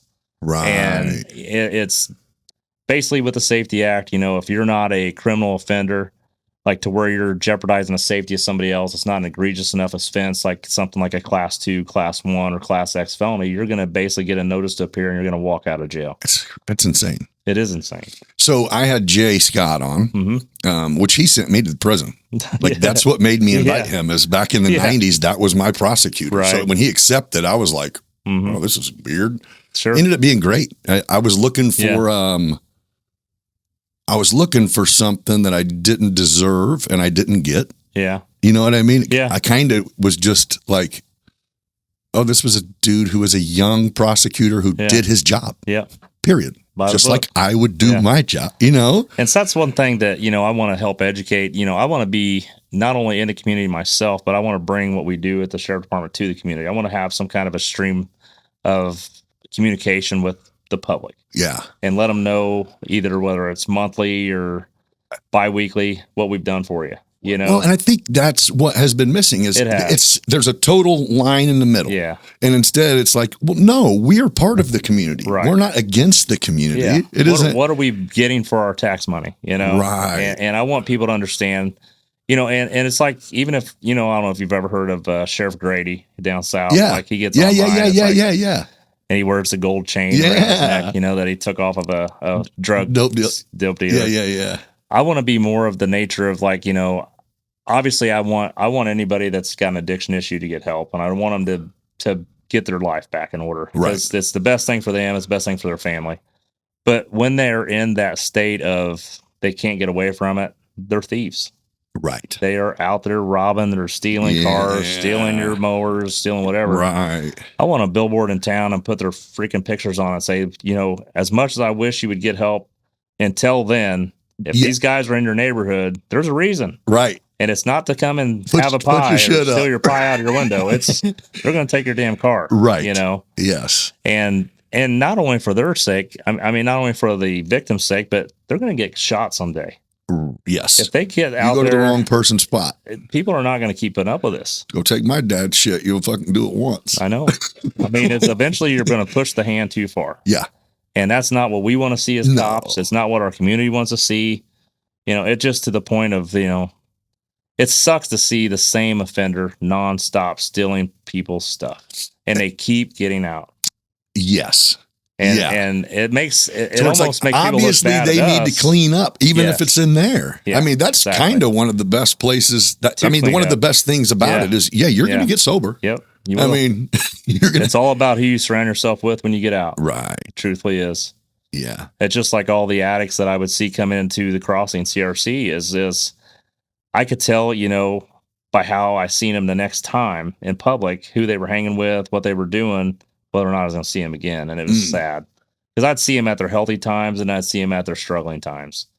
And it'd be tough. It is. Yeah. Especially when you know them personally or something. Yeah. Or at least you just hope for. I'm a big proponent. Like several people that I know, and some of them that I've put in prison. I go to a lot of our morning breakfast stops. Yeah.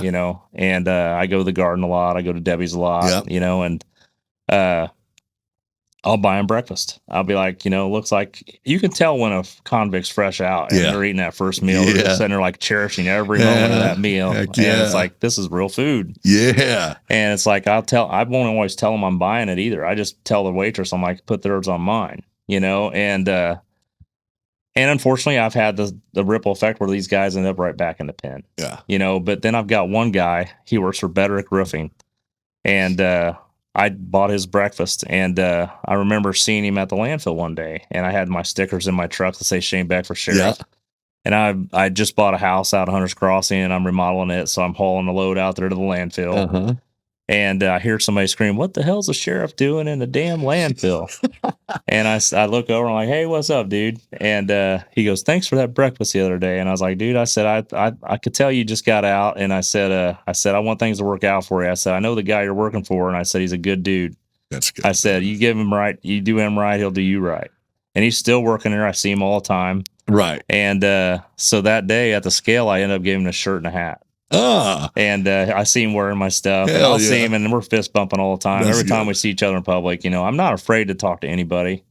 I think that's just so valuable. Really just care. I don't care if you're a millionaire. I don't care if you live in a box. I mean, right. If you're willing to give me your time and be pleasant to me, I'm going to be pleasant to you. Right. Let's talk. Yeah. 100%. Man, that's you're not what I expected. Really? Yeah. I mean, I'm impressed. Just, you're a lot. Yeah. You're just a regular dude. That's not a slam. That's a compliment. Yeah. You're just a person, man. And you know it. Yeah. I think of like a lot of things that I do in life. I always think like back when I was younger and done dumb stuff, my first response to what would my grandpa and grandma think of what happened to me today. Right. And even though they've been gone for a long time, I still think this day, what would they think of me? Yeah. And they'd be damn proud. Yeah. I try to make these decisions based on situations like that. I'm like, would they be happy with me doing this way? Yeah. Same thing in raising my children, same things in how I treat my wife.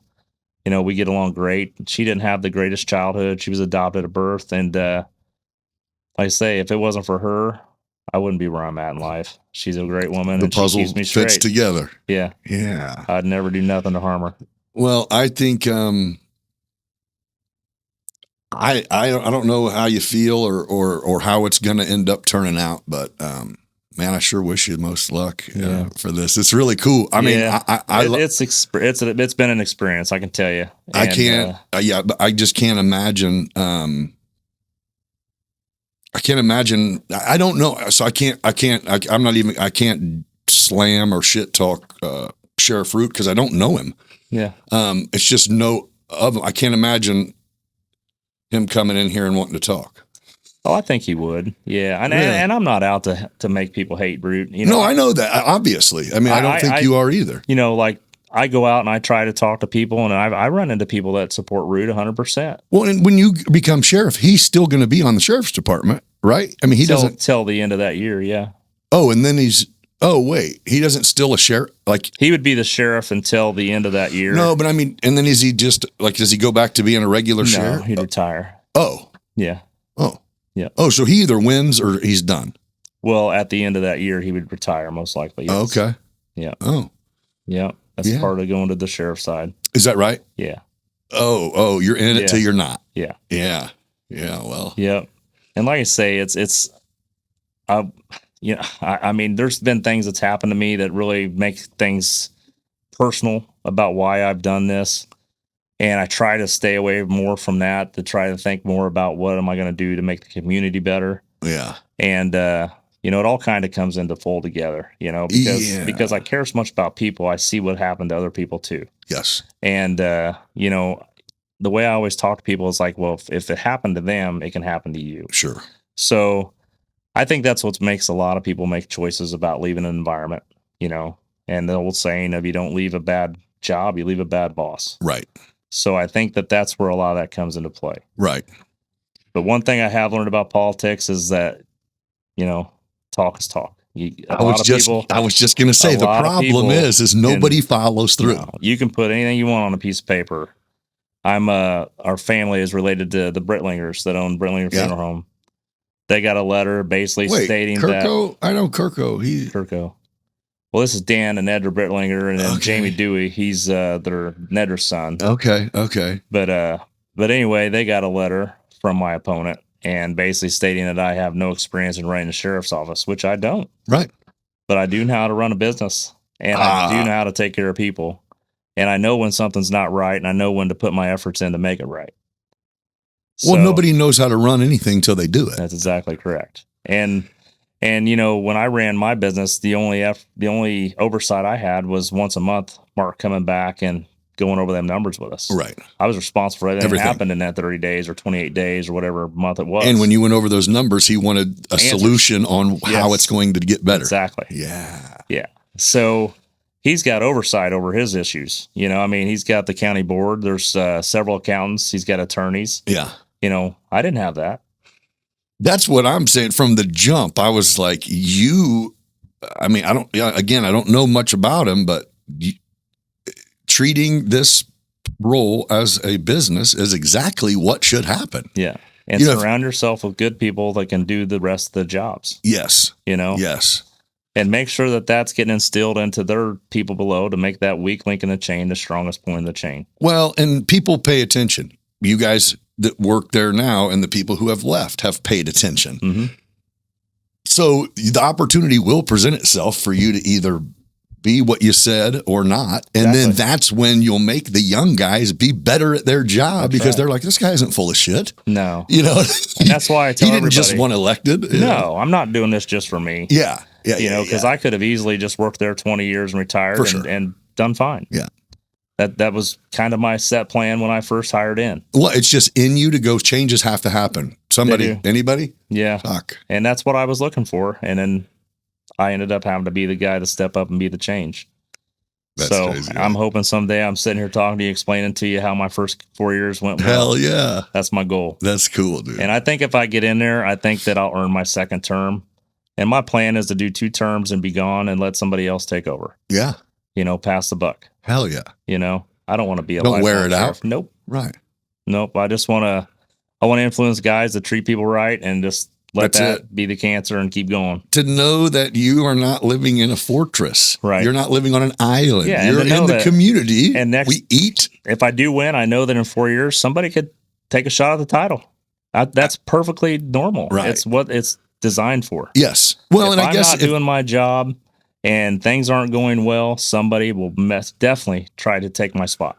Well, and I get that's the part there where you go, okay, are they pointing out valid things that maybe I'm overlooking, and now let's adjust. And that's why I need to surround myself with those good guys that are willing to put me in check. Yep. Keep my mind open to what I could be thinking differently, how I could think differently, and always make the right choices. Man, you seem like a hell of a guy for any job. That job. But yeah, I mean, well, I think we're going to be lucky to have you be sheriff is how I feel about it. And I hope it happens. I really do. Yeah. I look forward to it. And I look forward to being out there shaking people's hands and thanking them for electing me. I look forward to being a part of, I want to get ourselves involved in the schools more. I want to be out just get out there, well, and you teach the kids young that we are not your enemies, we're not bad. Man. No. Period. Yes, there's bad apples in every single trade. And my wife has taught inner city school her whole life, and I mean, I have seen these kids. There is so many good kids in these schools. There's just a handful of little bad apples. They just stick out. And it's like they can turn the whole day around, but man, there's so many good kids. Yeah. I keep in touch with a couple, Gary Garner and a guy named Z, and they both have since went to the military, and we touch base a lot. Yeah. And they both wear my shirts. They took a picture with my truck in front of my flagpole in Forsyth. And I mean, you would not find a nicer set of kids. Yeah. These guys are they're the shit. That's good. And they send me messages from boot camp, and that's how I want it to be, man. Right. I want to be an influence on everybody I touch base with. I want them. It's like when I train people, it's like, I tell them all the time, like, if you just remember one thing that I taught you, then I did my job. Right. Or if one thing I taught you keeps you safe and keeps you coming home, I did my job. Yeah. And that's how I want everybody else to be when they train. Well, and you're going to go 8 years, and then you're going back to the community to just live in it. So it would be nice to. Yeah. And that's how I make my decisions every day. You know, that's why I told you before. It's like, I really think hard. You know, I mean, obviously I don't take all day to make my decisions, but I think hard about, okay, does this have to happen? Right. You know what I mean? I know what the other side of this is. I know what kind of, you build this, I've got so many friends that have built this stack of criminal charges. Right. I mean, you look at their record and it's like, oh my God. Right. Like, there's no help for this. I mean, who am I supposed to call to help you? Right. Nobody, it's like you've done this yourself. Yes. But, it's like these kids that you catch speeding at a young age. I was that kid. Right. I had them hot rods. Hell yeah. I was an auto body and my cousin was an auto mechanic. So if we could soup it up. No one has a V8 and don't test it. No. I had an IROC as a young man, Trans Am. So, I mean, I know where they're coming from. It's like I had a kid in Walmart parking lot just the other day out east. So they kind of That's a popular spot. It's a popular spot for young kids. Yeah.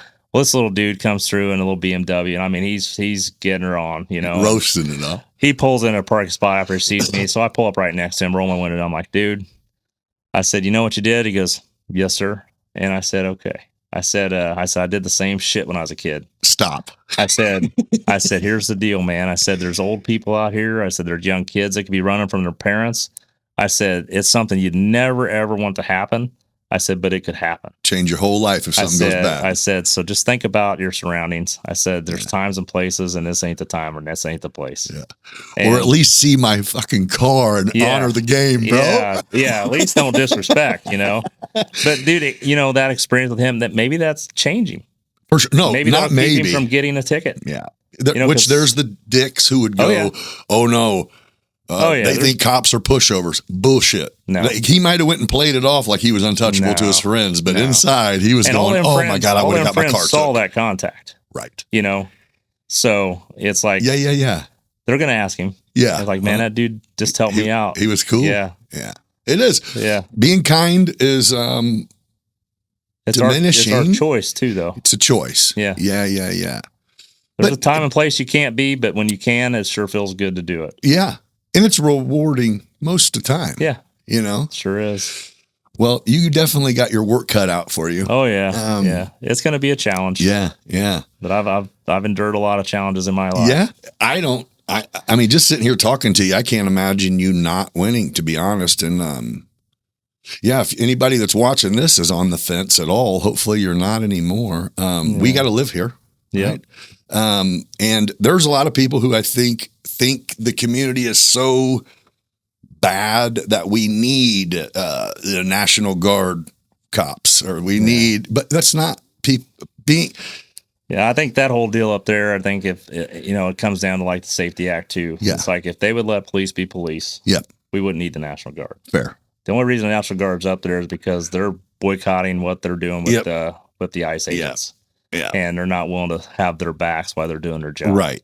Right. And I think that's bullshit. Yeah. I don't like it. Those guys, they've got a family at home. They're doing what should have never happened. They shouldn't have been here in the first place. Right. I'm all for everybody coming over the border, but coming the right way to where we can accommodate for their needs. Yep.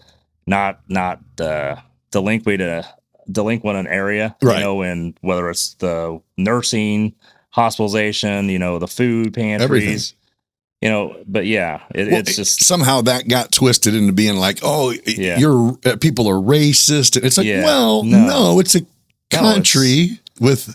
Well, look how Chicago acted. Your social security number makes you have to pay money. Yeah, the Chicago people was pissed when they started losing things that they were accustomed to because of the migrants up there. Right. They were losing after school programs. They were losing facilities where their kids used to be able to go now they're until loaded. They got off work. Right. Now they're loaded with these migrants. Yeah.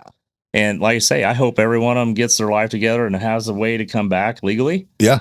That would be the ideal thing to happen. And we are a wonderful world here. Right. There's a bunch of reasons you'd want to be here. Right. But there's also those bad apples that come over they're here to terrorize, and that's where you see Trump.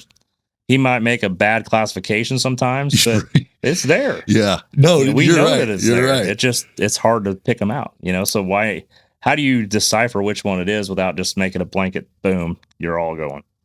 it's necessary. It is. I mean, yeah, it never should have happened to get there, but That's right. yeah, now, okay. Yeah. Well, I agree. And I hope they all stay alive and stay safe. And yeah. I truly hope Again, you can't Guard, imagine how shitty your life had to be to come be crammed up in some shithole here, happy. Yeah. But yeah, still got and then you got them working for pennies on the dollar. Yep. You know, they're basically the new slaves. Yep. You know, that's exactly what it's turned into. It's exactly what it is. They're getting taken advantage of. And they don't know it. No. They don't know any better. Because it's better than where they were. The land of opportunity, man. Yeah, it's better than where they were. For sure. Not knowing if they can walk out their door and live tomorrow. Yes. So, I mean. So it's got to, Yeah. So there is that. I mean, because there's the other side that goes, I mean, damn, if you pulled up, somehow made it here with your 3 kids on foot. Yeah. I mean, you love them kids, but you guys got to go, man. Yeah. You got to figure this out the right way. It sucks. I mean, it's a whole hairy situation. It is. And it seems immoral at times, but it has to happen to make it right. Yes. I think. Yes. And, again, we are a business too. Yeah. I mean, the country is a company. I mean, all you gotta hugely in debt. All you got to do is go to the grocery store or the gas station and you see why it needs to be done. Yeah. We can't pay for everything. Right. You know, and no, you're right. That's part of it. Yeah. But part of what I want to get out there too is I am having a fundraiser at KFC Hall. Okay. October 25th. I'm gonna do. I'm selling tickets for $100 a ticket. Okay. Chance to win 5,000, 2 free dinners. Oh shoot. Then I'm gonna have a couple gun raffles there in a 50-50. So it's when? October 25th at the KFC Hall. Where do you get tickets? You can go to my Facebook page. I'll hand deliver them to you, or you can buy them at the door. Okay. So, what's that? A Saturday? It's a Saturday. Yes. Yeah. Yep. I want a couple tickets. Yep. I've got them with me. All right. Yep. Well, I'd like to do that. Yeah, I'd like to support you any way I can. Not that it's that big of a, not that I'm doing much to do it, but every dollar anybody helps me with is one less that I got to pull out of my pocket. Fair. And it's I really dig the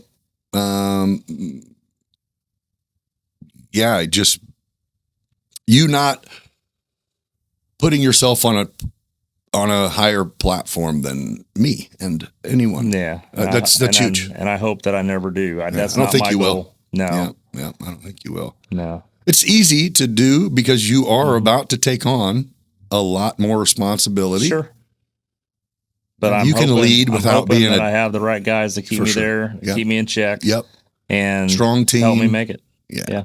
I think you will. I think so too. Well, dude, I really appreciate you coming and talking to me. This has been cool. Yeah, this has been really neat. Yeah. Well, you guys heard them.